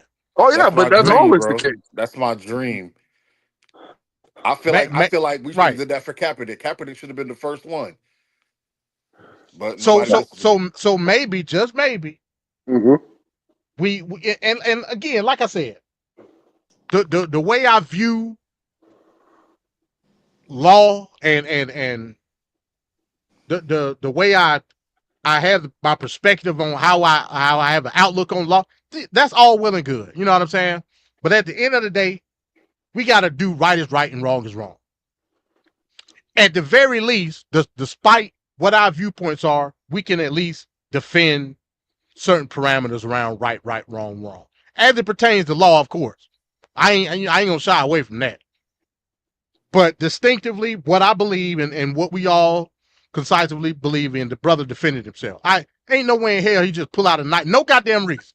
Facts. And just get the jab at school. And like then what? run. If you and then run away. Stab niggas, you gonna stab everybody. I'm trying to stab all of y'all down. I just can't get with that. The runaway part shows that he isn't trying to do anything. He's trying to get away. If you were trying to do something, I'm stabbing up everybody around. I'm not running. I'm Heisenberg from Breaking Bad. I'm not running from the danger. I am the danger. The fact that he was running, that's an indication right there that he stabbed to give himself a chance to run away, to get free from it. I just wish he had not admitted guilt, though. There's no need for you to admit anything until a lawyer is present. I mean, but he's saying if you defended yourself, yeah, correct. He said, I stabbed some people, and it sounded like he didn't even know if the guy died or not. I'm sorry. Twins right on this. One of the things that I think we need to, in addition to financial literacy, we've got to start teaching our police education. Exactly. We've got to stop doing this thing where, don't do that, because you're not seeing a regular white folk going, oh my God, I just blew up the whole building. You're literally seeing them very docile, very quiet, just like, I'm not seeing anything until a lawyer is present. We've got to stop doing this thing where we're always like, oh, I'm going to admit guilt because it makes me. No, they're going to look at you guilty regardless. So don't open your mouth. Let the lawyer do your job for you. But that was my. How can you say self-defense if you don't say you did it? You're not defending anything if you didn't do it. You're not supposed to say self-defense. Your lawyer you don't. Yeah, there you go, Mike. You don't supposed to say shit. But you're supposed to be quiet. Wait a minute. Hold on. Wait a minute. You tell me if somebody come up in my face No. and I have to use force. No, In I'm my talking about mind, I'm afterward, thinking, sir. Afterward. nah, man. When the Something police you got know to when him. you're self-defending. It's not an epiphany in court. You know, in the moment, this person just verbally threatened me. This person just physically threatened me, You're and now I'm misunderstanding coming what I'm back. saying, That ain't for everybody else to know. That's for you to know. You're misunderstanding, Van Cat. How Go you ahead. feel inside is your business. What you tell other people is not their business. You don't need to tell them anything. When I get a ticket, you know what I do? I look forward out my windshield, and they go, "Do you know how fast you were going?" And I just sit there, look through the windshield, and then they go, "Can I get your license registration?" I pass the license registration. They be like, "Hey, is this your address?" I look forward. That's right. See, Van Cat, you got to understand, law is a game of words. Yep, that's what it is. It is. And that's what I say all the time. That's why I say, hey, this is what the law say. I say that specifically for a reason. You can't. It ain't up for interpretation in regards to what you feel. It's not. So if you do something, yeah, I agree with what Ricardo said. He shouldn't have left. Like I think, again, because wording is everything. The wording on that report is say that he flee the scene of the crime. Fled the scene. Yep. Automatically. Nah, that's misinterpretation of what happened. As It far ain't as no misinterpretation. He ran. It ain't no misinterpretation there's about two that. ways to look at it, and they conveniently make going that other way. If I'm in a hostile situation, you see it in movies as well. Horror movie, you hit real quick, and then you run off. They don't stand there, shove you down, and then come on top of you and then shoot you in the face or hit you in the heart or whatever. They do something to get you away from them, and then you go the other way. That shows a person trying to remove themselves from the situation. It's a difference, but and stood there. It's a difference between putting space in between yourself and the enemy and running. It's a difference. What Buddy say on 40-year-old version? When I remove the blade from his sheath, I cannot return it until it has spilled blood. That's just what it is. So if it's going down, I'm not going to goddamn place because I need to know I'm straight. Right. Me running away and turning my back on. But you guys said he had a brother, he had friends there, the white guy. So if you stay there, you leave yourself open for more ass whoopings. That's why you stay there in the shinobi position. Yeah, that ain't gonna happen. He would get killed, man. You would get killed, man. So you just stab one of theirs, and there's 5 or 6 of them. What do you think is gonna come next? I'm gonna stab. So either you gotta kill. You're gonna have to stab up 5 or 6 people. Exactly. Additional. Yes. Or you try to create space and get away from it. No, sir. Stab him. That don't fly for me, man. That don't fly. You know what? I'm gonna tell you what your issue is, and I tell you this every week. You have Negro morals. Oh, that's Lord, your problem. You the same people that be in court telling the judge, but that's not fair, Your Honor.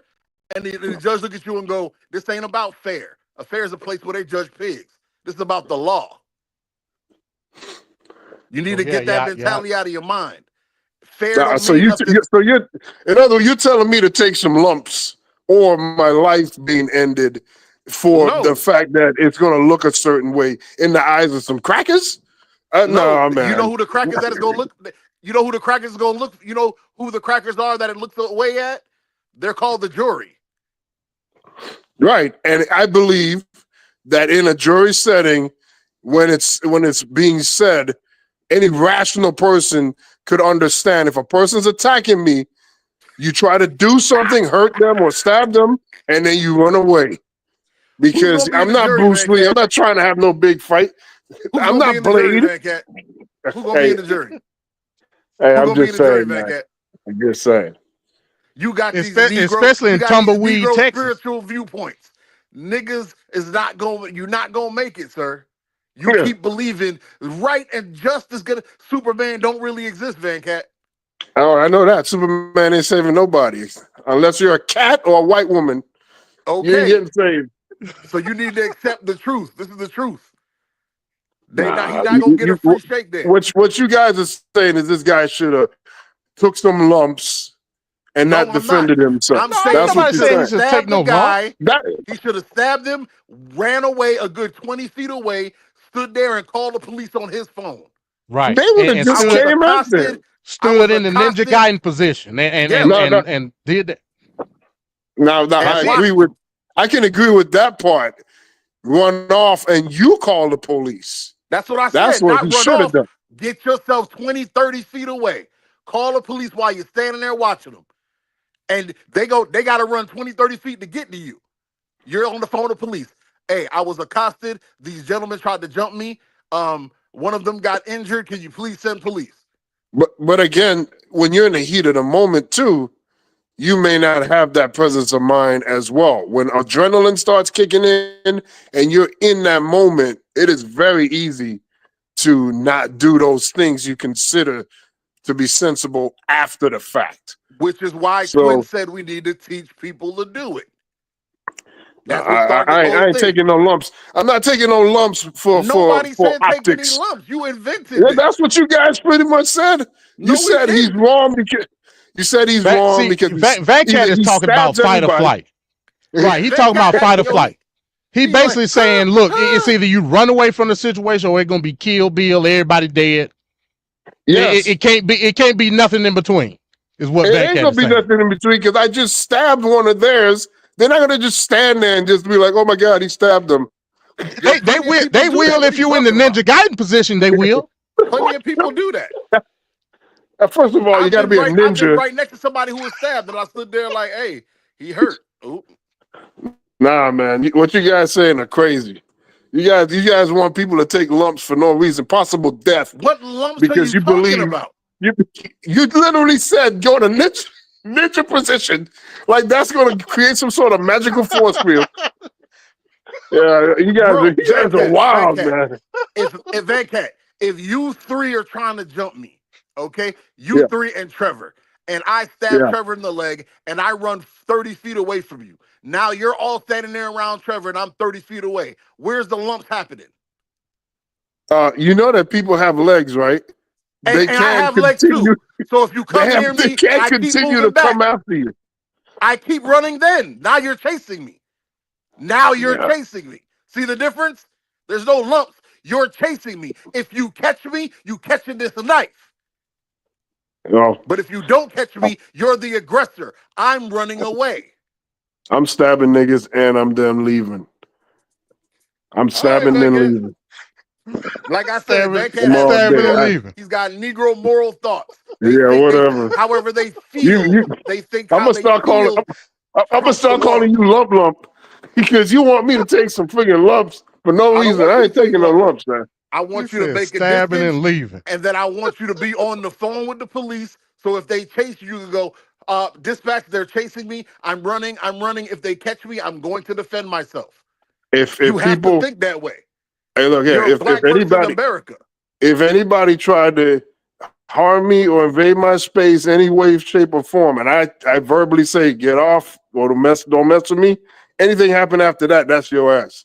So if you got to get stabbed up a little, well, y'all saying the same thing then. I know, but he acting like I'm telling him to get beat up. He just has Negro morals. Y'all go watch an episode of Judge Judy with a black person on it, and I guarantee the black person gonna go, but that's not fair. Nuh-uh, he did this, and Judge Judy's gonna go, hey, I don't care. None of that makes any sense. Y'all Negroes really think how you feel trumps the law. They don't care about how you feel. They don't care about how you view things. If how you view things doesn't mesh with the law, you're going to jail. No, but lump.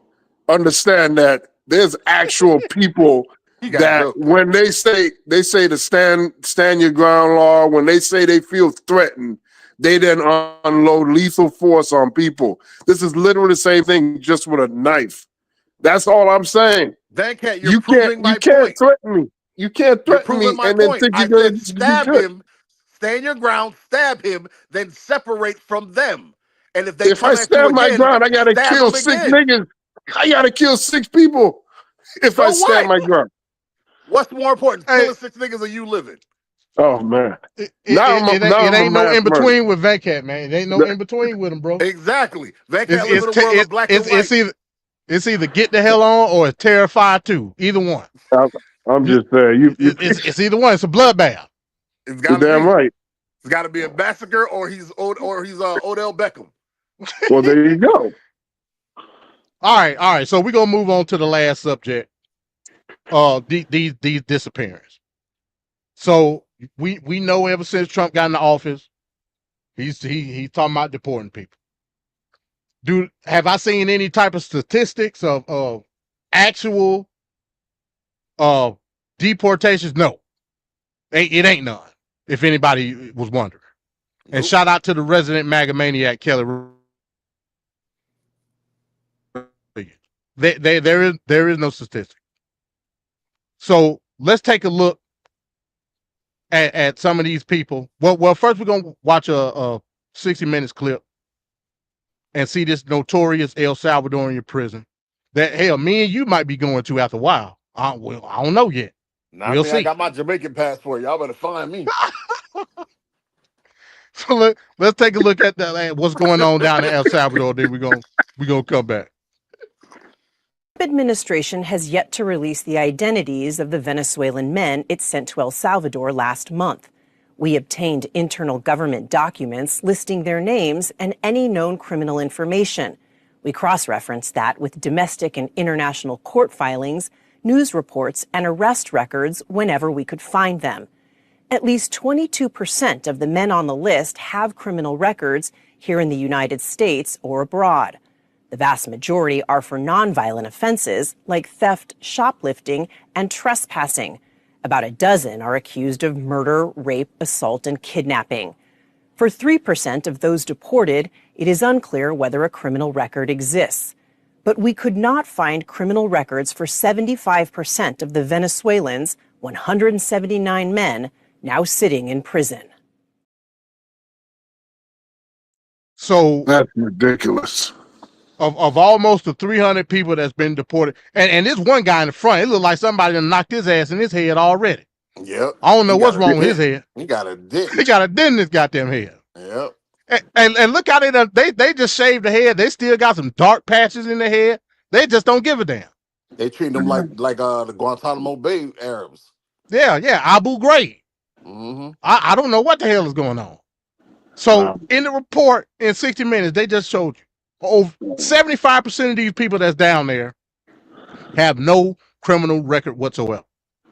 Oh boy. They just chilling in El Salvador. So now they made some new criminals. That's what they tell me. They made some new criminals. You heard about the MMA coach from Australia? No. He came up here to do a seminar on MMA and fighting, and they looked at him and was like, he's too brown, and they just grabbed him and they sent him to that jail. He was there for like a week before they ended up. They deported him to the El Salvador, and then they had to. I think a judge passed something that he wasn't supposed to go, and they sent him anyway. And then by the time while he was in jail, he's roughing people up, he's beating people up because they didn't know he's a fighter, and he's about to right when they were planning on killing him, they yanked him back and was like, "Oh, we didn't know who you were. We saw your Instagram. We're sorry." This just happened like a day or two ago. Yeah, I haven't heard that reporting because according to the Trump administration, they're not able to bring anybody back based on they don't have jurisdiction anymore, which is bullshit. And there was actually some breaking news prior to us coming on live that I'm gonna break that down too. So we see what's going on in El Salvador. It's hell on earth. They stacked on top of each other. Ain't no bed. I think it's 3 to a bunk. No mattress on the steel grating. Probably no blanket, no pillow. And you in a foreign nation that's essentially volatile as it pertains to the relationship between your own home nation. Let's keep that shit in mind. So yeah, you're right, Kelly. You're a MAGA maniac. I still love you, but you're a MAGA maniac. It is what it is. I ain't got no. Hey, is that the girl that's dating the guy that I liked last time I was on your show? No, it's a different person. Okay, because she was hilarious. So we see what's going on in El Salvador. It ain't too pretty down there. Now, next clip, we're gonna watch Pam Bondi. Pam Bondi, our current Attorney General, of the United States of America. She was getting tramped with different reporters asking her questions. Let's see what Pam Bondi had to say. That 75% of the immigrants who were sent to El Salvador do not have public criminal records. Is that true? Do you mean in our country? The Venezuelan migrants who were sent to... Okay, well, they're not Venezuelan migrants. They're illegal aliens from Venezuela who should not have been in our country, who are committing the most violent crimes. So if you committed a murder in our country, we're going to keep you here, and we're going to seek the death penalty, and we're going to keep you in prison because our victims' families deserve that. But we don't have to charge them with every crime. We can deport them and get them out of our country and save room in our prisons because they should have never been in our country to begin with. So you confirm they didn't commit a crime, right? Is that what She got the fuck on. Because she knew she was caught. Wrong. She knew she was caught. Yeah, so basically, you just admitted that they ain't did shit. You just sent them to this prison for no fucking reason. I got to go, guys. I'll see you later. And she's forgetting the one covenant rule about Law 101.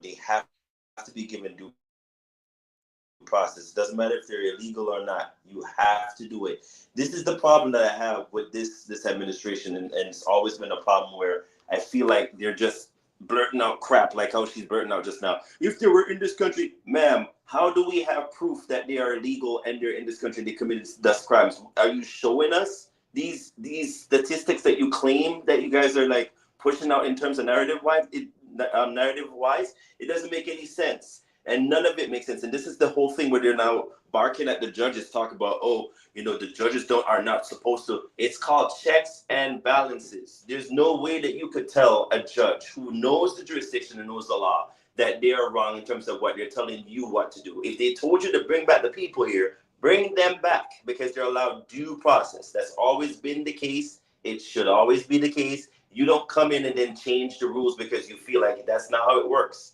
And they're gonna have to, and it's.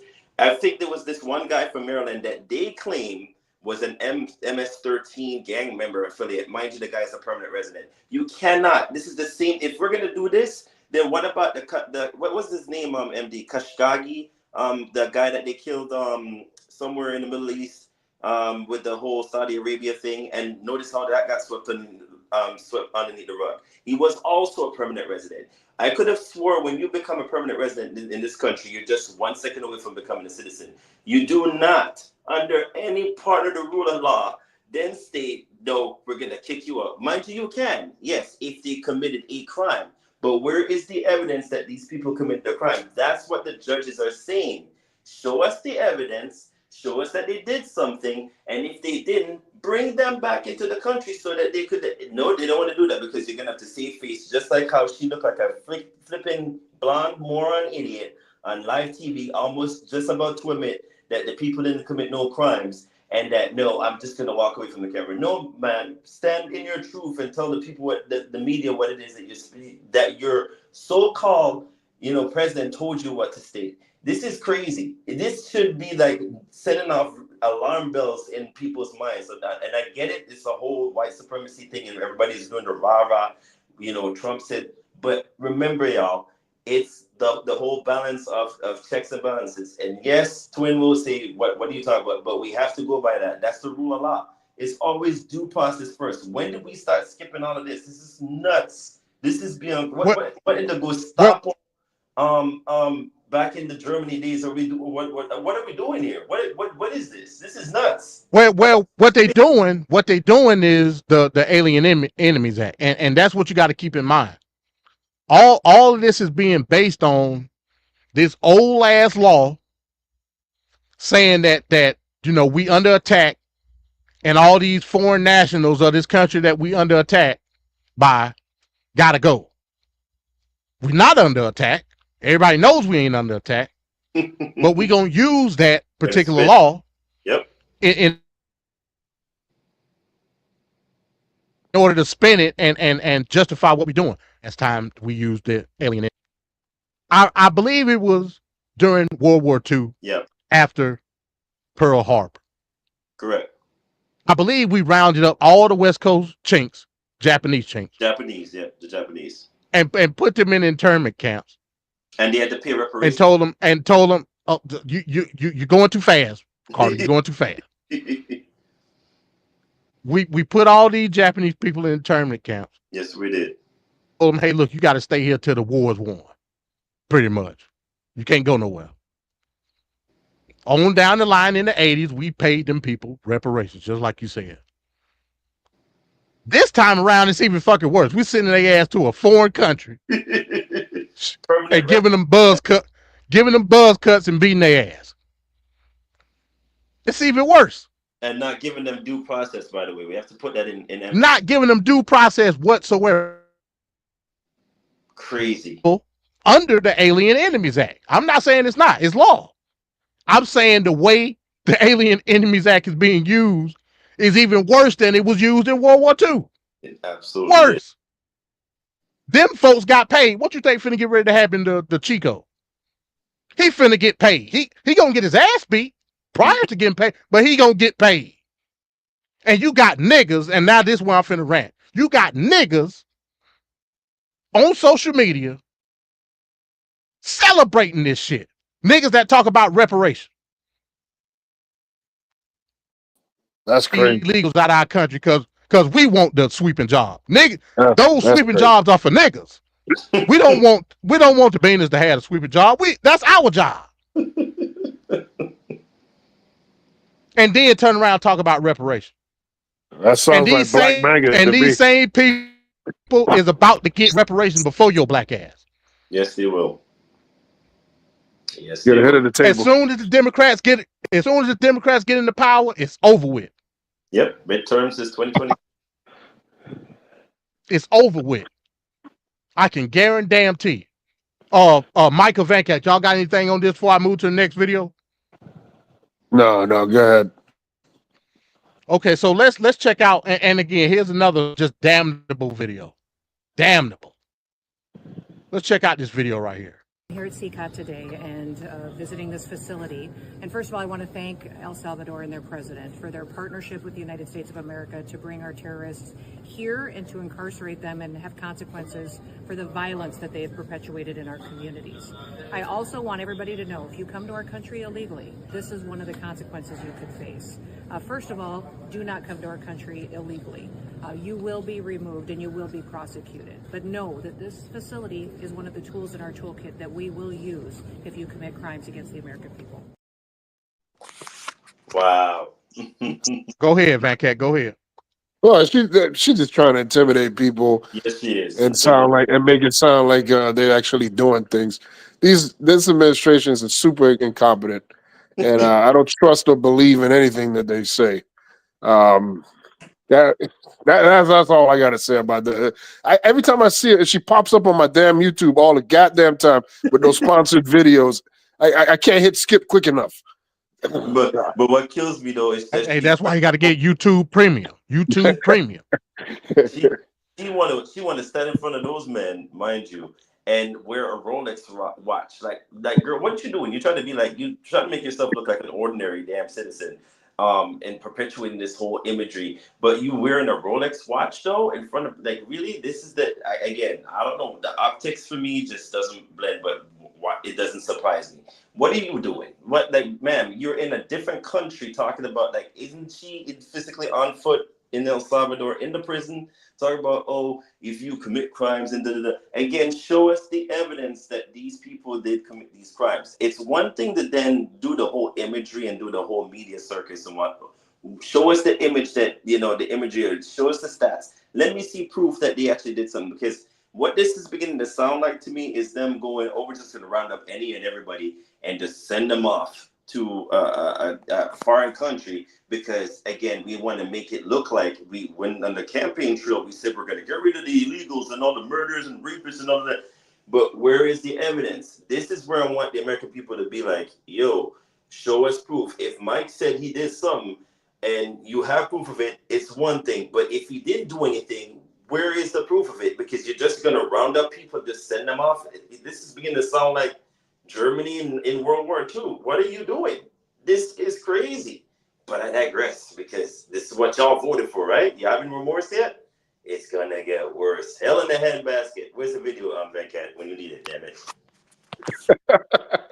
Yeah, yeah, I ain't got it. Vancat ain't sent it to me yet. So again, this whole El Salvador situation is janky at best. We know this. Now let's get into it. This is from the Guardian. He's not a gang member. Outrages. U.S. deports makeup artist to El Salvador prison for crown tattoo. Andre Jose Hernandez Romero. Now y'all tell me. Now this person look like one of the worst of the worst. Oh I mean, God. if I'm walking down the street, I don't know. You know what I'm saying? I mean, to I the just other don't know. side. You got instantly move to the other side out of fear. Yeah, I don't know if I'm gonna get shanked or shot. I don't know. You know that's just what it is. I mean, y'all gonna have to tell me. Is this how Trump said? Trey der Wagra. I don't know. I don't know. Maybe this is an obvious image of a notorious thug. But don't they say never judge a cover by the so this is Andre.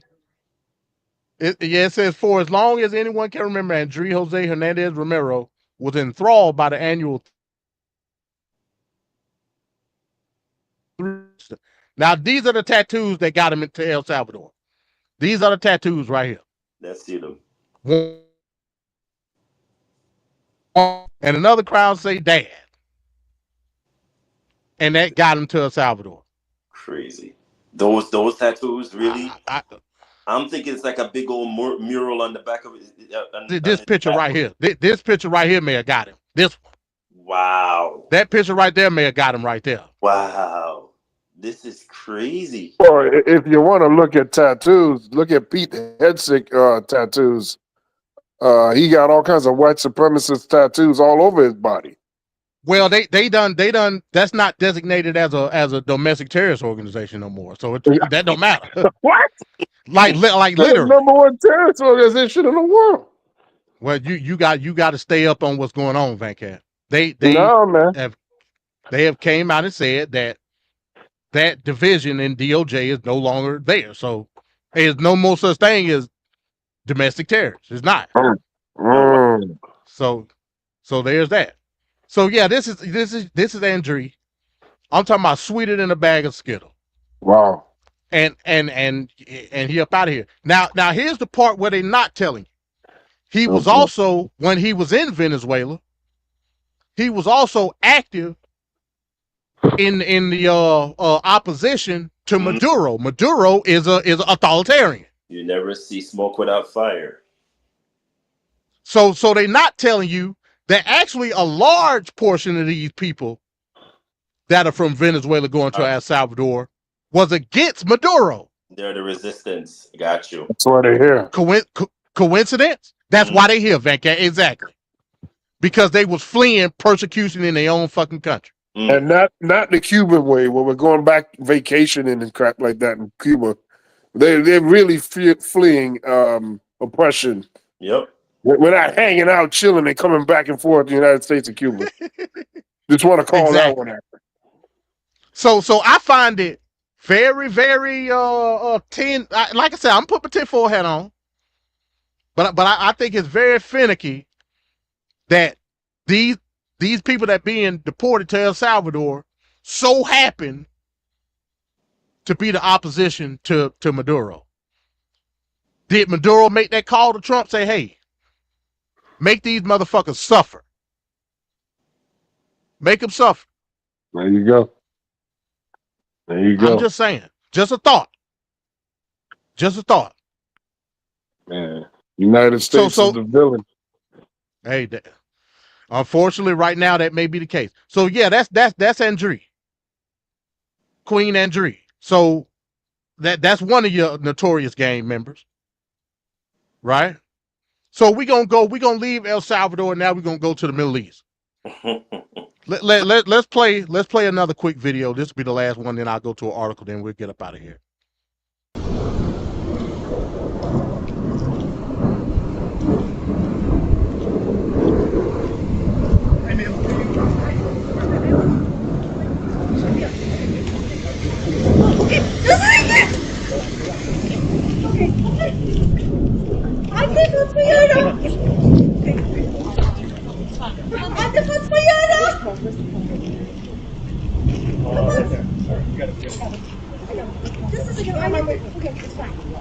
Okay, let's go. Okay.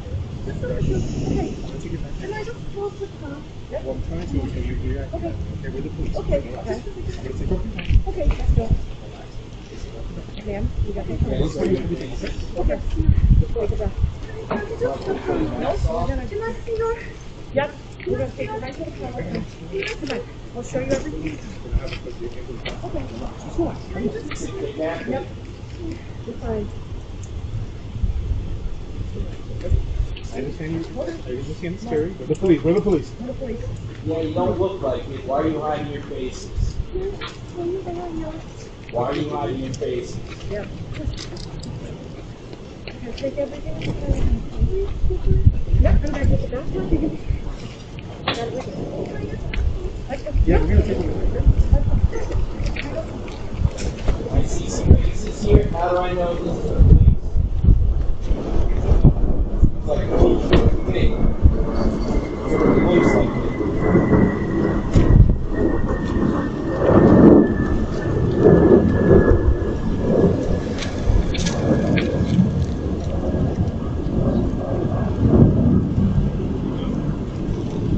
Did you get that thing going on here?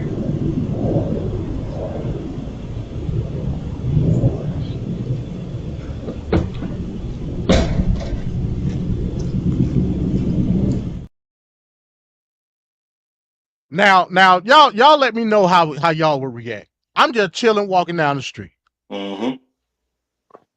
Some white boys in plain clothes and damn shiesties Yep. walk up on me and just restrain me. What the fuck you doing? You probably gonna get shot.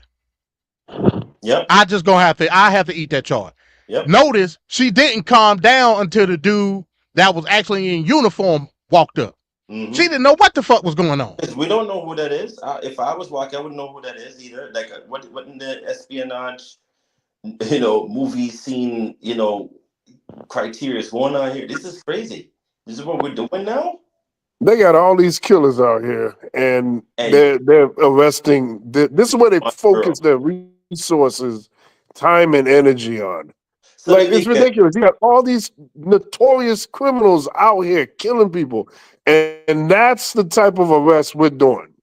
And let me guess, she's a protester, right? She's probably in some university or something. Yeah. Her last name was Ozturk. Mm-hmm. She's a Turkish national. Yep. And this was in Boston. I believe it was Massachusetts, close to Harvard. Tufts University is the university she went to, and she was involved in some anti-Israel protests. And she was just. I think they were saying that she had just broke Ramadan, was about to go get something to eat, and they just pulled up on her. She didn't know what the hell was going on. And again, when did it become a crime for you to say you're in opposition of what the Israeli government is November 6th is when it became a crime. That is crazy, and I've said this from the onset of TFP up until now, like the inception of the show. If I can't call out your BS, because just like the other day when I'm not sure if you guys heard about like a public last week, I believe 14 United Nations humanitarian aid workers were killed by the Israeli government because according to them, they said, oh, when they got called out on it, oh, we thought they were Hamas sympathizers. Sir, it clearly says United Nations humanitarian aid workers on the vehicles. So what is it that you misinterpret about that? If the UN can't call out Israel on their bullshit, something is clearly wrong. What is the point of having the United Nations? So if I'm in opposition of what Vancat and MD is saying, that's grounds for me to be anti-something. That doesn't make sense. This is beyond crazy now. And at some point in time, they have to hold themselves accountable, or everybody's going to slowly start flipping. And you're beginning to see other countries start calling out the narrative on it. Like, if we can't call you out on what you're doing, something is wrong here, because you're manipulating either the media, you're manipulating social media, whoever you want to manipulate. But what you're not going to do is when people call you out and say you're doing something wrong, you're going to say, oh, you're anti this or you're anti. No, we're not going to do that. Wrong is wrong, and we're gonna say it when it is, and what you're doing is wrong. This girl is a protester, and this is what you're doing. You didn't think that she was some violent person that's about to do the worst of the worst to the United States of America. She's a protester. That's all she is. Literally, like how MD said, just about to finish. You probably fasted the whole day and it's about to go get something to eat. And you do this and not even showing your face, like the person in the video was saying. If you're not someone of malicious deeds, why are you covering your face? Show your face because you have nothing to hide. Box Live is brought to you by Kraft Caesar with liquid bacon. Oh damn! You doing product placements? That's how we're paying the bills. Oh shit! Hell, they need to pay me now. MD getting MD rose up to the big leagues. Damn, they need to pay me now, bro. They need to pay me now. God damn. Let me get that off. Available at Wallet World. Yeah, so you got anything on that, Venkat? I'm gonna go to the rest of the people that's been detained. No, you go ahead. So this is an article from CNN. We're just gonna go through the list of the people that been detained because of these Palestinian protests. Of course, we know Mahmoud Khalil. He jumped it off. He was one of the first ones to get detained and shipped off, disappeared from Columbia University to Louisiana. Don't nobody know where the hell he at. No, at the time, nobody knew. He jumped it off. We know that. Some of these more people that are lesser known, Badar Khan Suri, he was another one that got disappeared. That's Ozturk. That's the lady that was in the video. You know what I'm saying? It says she's a Turkish national, was on her way to break Ramadan fast in late March when she was arrested and physically restrained by 6 plainclothes officers. Like, bro, if you walk up on me like that, bro, you're getting shot. I don't know you, the cops. And you just try to grab, I don't know what the hell you're doing. You're getting shot. That's just what it is. Here's another one. I ain't even gonna try to pronounce that. I don't know how you say it. Right? Now it's one that I wanna get y'all thoughts on. So it was a lady named Rashad Alloway, an assistant professor with a valid U.S. visa at Brown Medical School, was deported from Boston to Lebanon. Now check this out. After federal agents discovered she attended former Hezbollah leader Hassan Nasrallah's funeral. Nasrallah was the head of Hezbollah.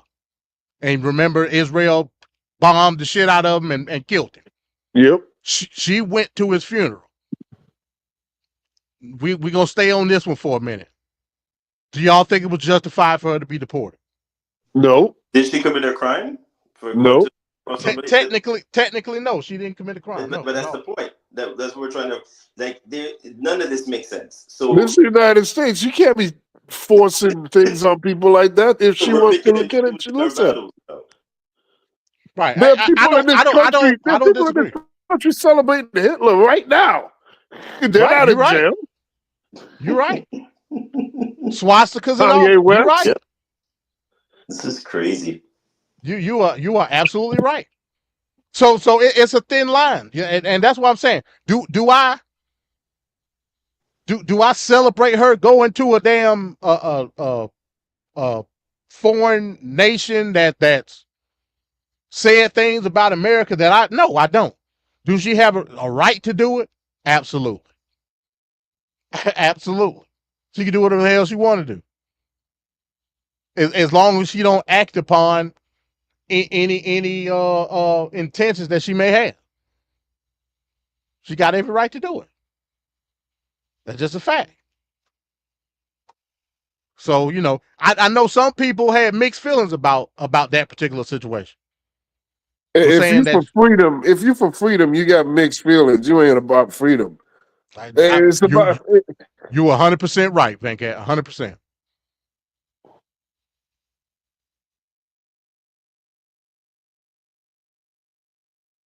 Damn, what happened? Y'all still there? Yeah, I'm here. Oh, okay. All right. I thought I froze or something. Oh, that was a Simpsons moment. I got Mamadou Tall, a dual citizen of UK and Gambia. Got him up out of here. I mean, a slew of other people. I remember this one, the Yansu Chung one. A Colombia guy. They got him up out of here. It was. I think it was an Indian national. She self-deported. No, she wasn't. I think she was Indian Canadian, and she self-deported back to Canada. She said, "Damn that, I'm out of here." You know what I mean? So, well, that was again, a good man. choice. So the greater question that I have now is it that the universities and colleges have signed on to be like a surveillance kind of location where you can't protest at university? Because remember we had an onslaught of like protests. I believe it was last year, sometime in the fall, or previous or prior to that, the summertime. So is it that now they're all complicit with the Trump administration where you can't protest, and if you do, you're at risk of being like, be detained? Well, he already told you if the protests continue, he was going to take away the funding for the school. He already said that. And so I'm assuming some people snitched on a lot of these students and got them up out of there. Yep, wouldn't be surprising. But again, all of this, like if we look at the Alien Enemies Act for the El Salvadorians, this is a State Department issue. That's why they're showing Marco Rubio on the screen.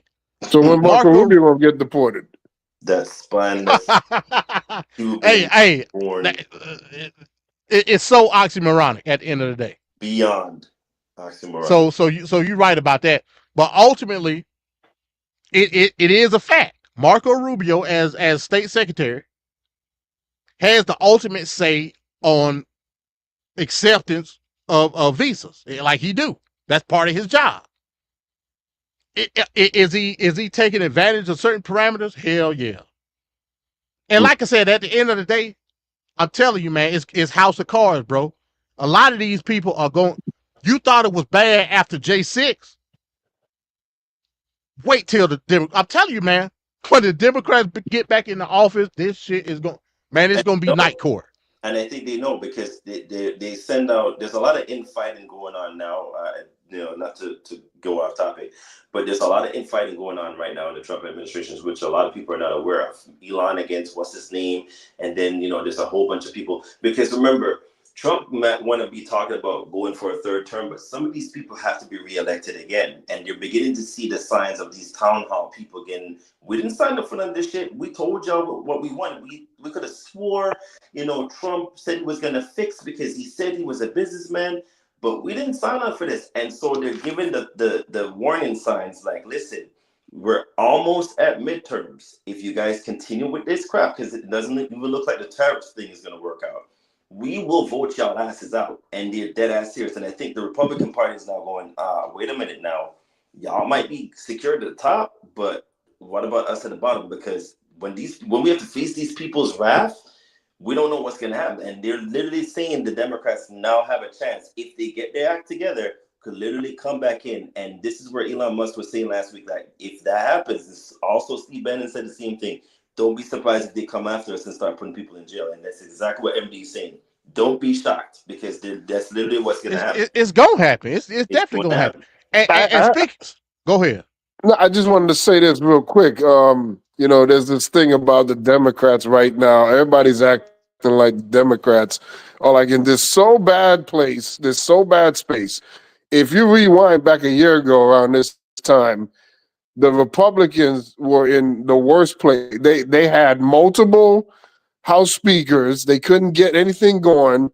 They had all that infighting with the Republicans. They were in complete disarray and turmoil at this point last year.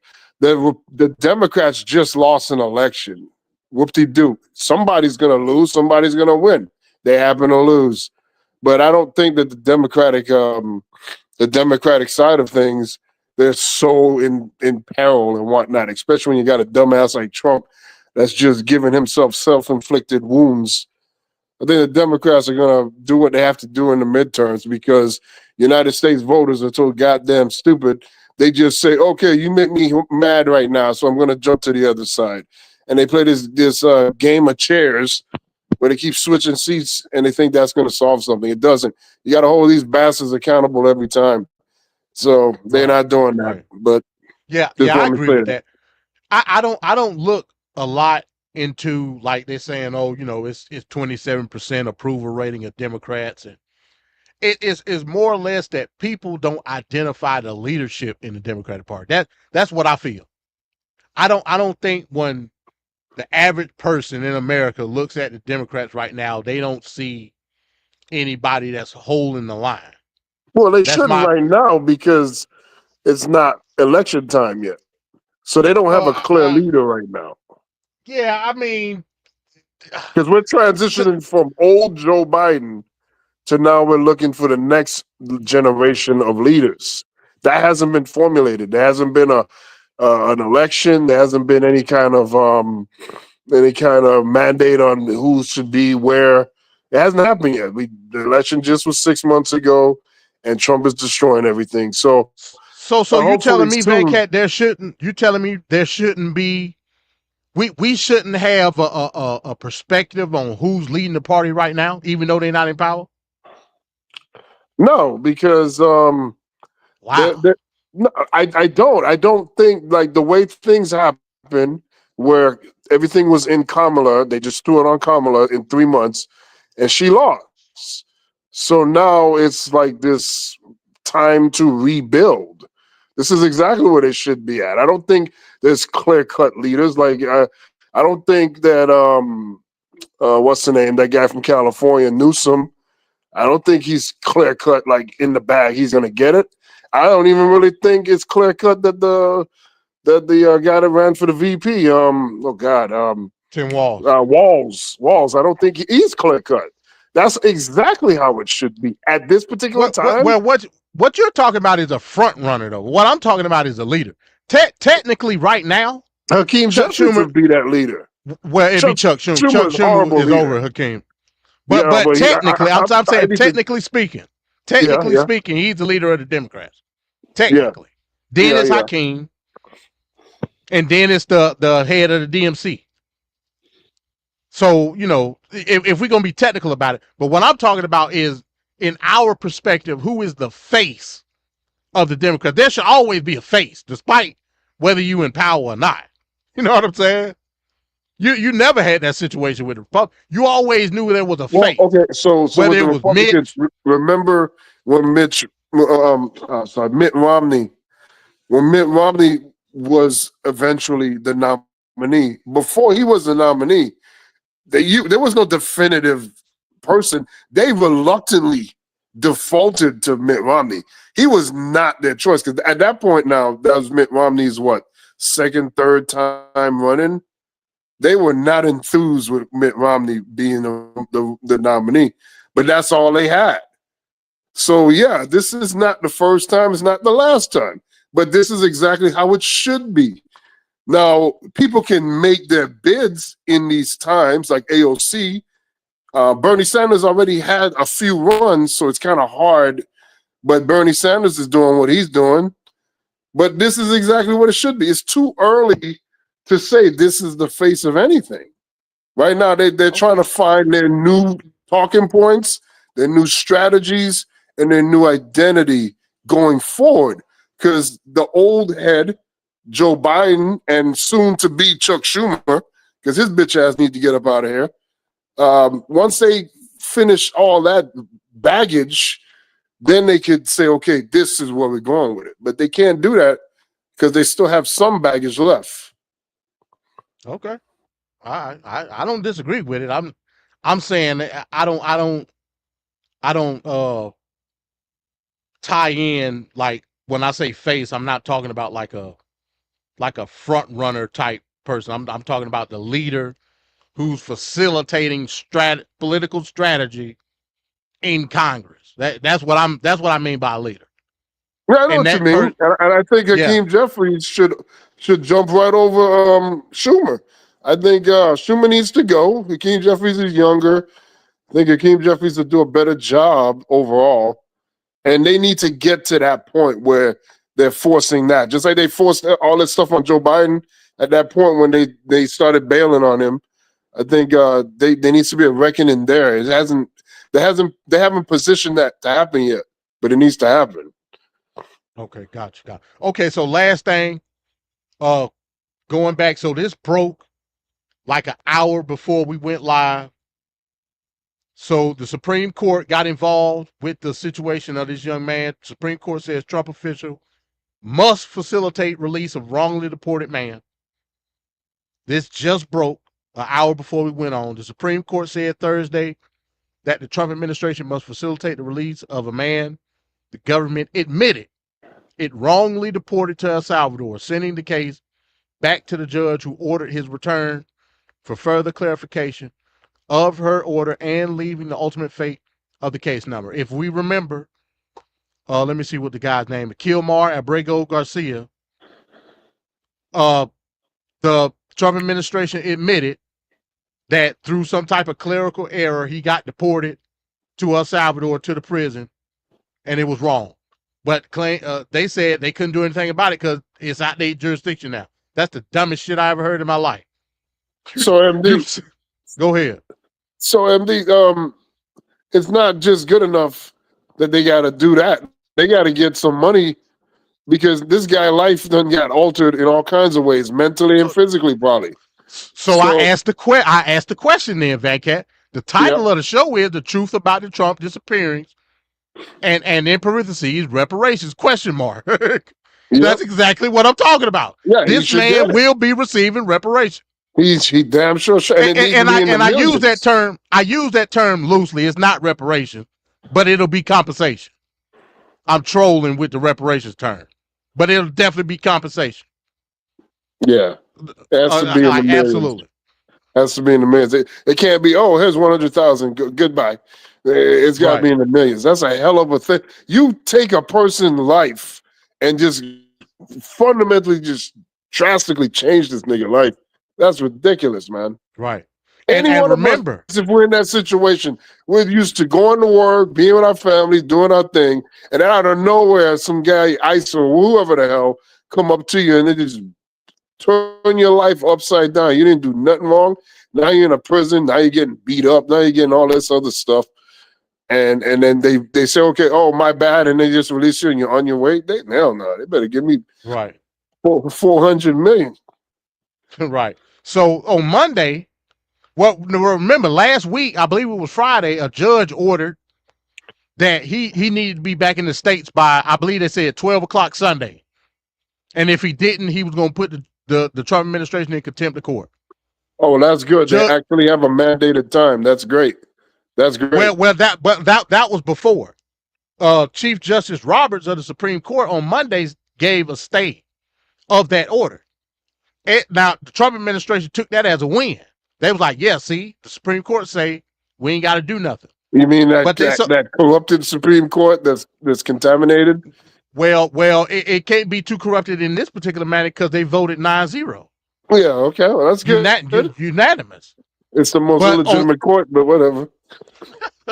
On Monday, Chief Justice Roberts gave a stay of that original order.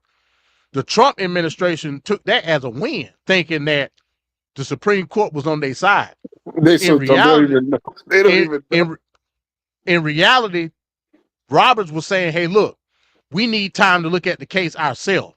And lo and behold, today, they ruled unanimously, 9-0, that he got to be returned.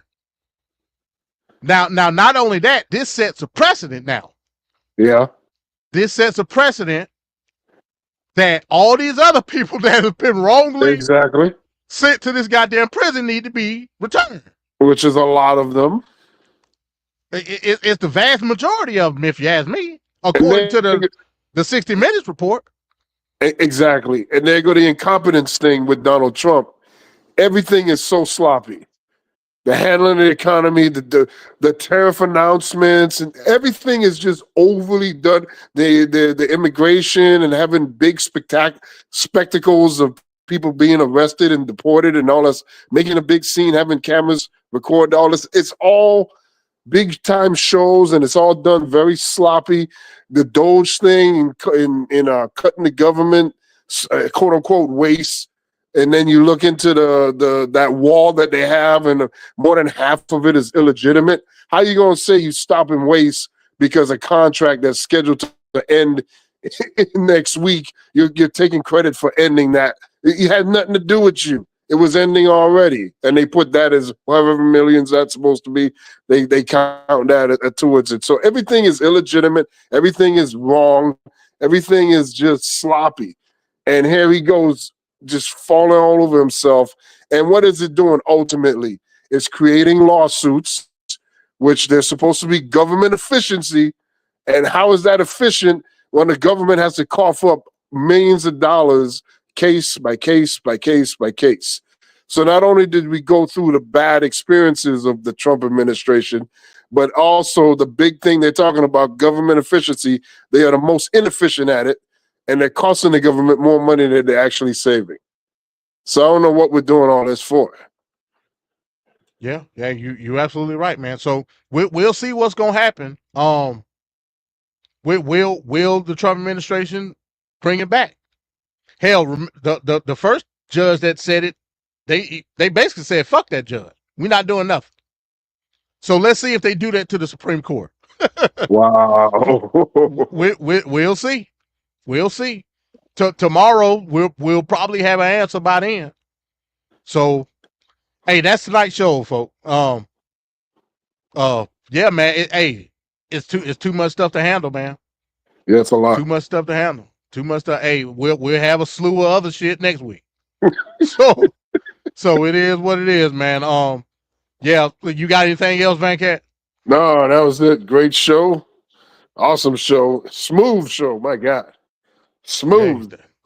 Yeah, I try to be as smooth as possible. That efficient MD. we got the real Doge here, man. My God. Yeah. Those came through, man, and cut a lot of my funding. So you know, I ain't got no choice but to do it myself. No, but that's a great show, man. Well rounded. Yeah. So yeah, again, like I said, I'm gonna try to keep it up. God willing, we'll have another show next week about some more crazy shit Trump done did. So with Trump, man, you got plenty of content, that's for sure. you got plenty of content. So just stick around. And like I said, eventually, when I get everything right, we'll be transitioning this to the spiritual successor of TFP. What about that the Navarro issue with how Trump came to be with the tariff concept that he got? Oh my God! When I saw hey, again, if there was a lame duck, that would be our lame duck. Oh my goodness! Peter Navarro, Ron Vara. Yes. Like you just make up some shit. Wow. And then put it in a book. Exactly. You gonna tell that guy to go find me somebody somewhere that has the goals and views that I have about this. And then Jared goes on Amazon and likes the cover of the book, and that's the extent of finding somebody like in the administration. Jared Kushner is a fucking billionaire. You ain't got no Amazon account. Wow. You ain't got no Kindle, no shit. You could just maybe skim through the book. You just said, "Bump it." I would just look at the cover. This a cool cover. Wow. That lets you know the reality that we in right now when it comes to the Trump administration. And on a second note, speaking about Jared Kushner, where the fuck is Jared Kushner at? Yeah, it's not much peep. I think he's following his wife. They don't want to be a part of all this. That's great. Yeah, they saw the writing on the wall in the first term. Oh my God! They said, "Bump that." Yeah. Him and Ivanka, like you don't see them at all. Yeah. That's crazy. But on any note, hey, that it is what it is, man. Like I said, the weekend, it's a lot of stuff going. This weekend, something important is going on. The Iran negotiations are supposed to be this weekend. I think that's a crock of shit. I don't think anything gonna come from that. And eventually we may be looking down the barrel of some type of conflict with Iran. That's just a fact. Yeah. So we'll see. We'll see. Like I said, 145% tariff. Just get ready. Wow. Get ready. That guy is so petty and childish. The only other thing I want to say here is that WrestleMania looking like trash right now. My God, it's Hey, embarrassing. are we we doing a preview show, right? Or are we just doing the I review? think Which one are we doing? it's a preview and a review, I believe, that we're doing. So the preview should be next Wednesday, right? I believe so. Yes. Okay. All right. I just wanted to make sure. I mean, my God, I've never seen so many matches go down the drain so hard. Oh my I don't God! know. It's a couple of good ones, man. It's a couple of good ones. That Tiffany match with Charlotte Flair. Oh my God! First of all, nobody wanted that match. Nobody cared for that match, and now these promos that they have is just really not helping. Oh man, we don't know what the real main event is because for some reason a triple threat match that really nobody was looking forward to either, that became the main event over the actual main event of a world title. The guy won the Royal Rumble. Jay won the Royal Rumble. Yeah, I that's mean, sad, come on, man. Like, yeah, that's sad. Like, how can Like, you there's not so have many him issues. Yeah, main event night one? That's crazy. like there's not, and even with Cody and John Cena, like the first couple interactions were just like it's mind-bogglingly crazy. The third one was really good. I mean, John Cena really went on his ass. Cody came back a little bit, but damn, I don't know. They're just like shooting themselves in the foot. I'm not excited for this at all. This looked like it's going to be a dumpster fire, and I hope I'm wrong. Because I don't want to see stuff that's stupid. I want to see something memorable. But I don't think it's going to be like the last two WrestleManias where there was some really good things on there. We have to see what else is on the card. But I don't know, man. I don't know. Yeah, we'll see. We'll see. But yeah, shout out to Straight Talk Society. We'll be over there next Wednesday to preview that. But other than that, yeah, that's all I got, man. It's 11 o'clock. I got to go to sleep. So, yep. All right, man. With that being said, shout out to Ricardo. Shout out to Mike for coming through tonight. And as always, Van Cat, man, like we're going to keep it running. So with that being said, man, hey, I guess I'll play this promo again. With that, I'll say peace. Yeah. Peace.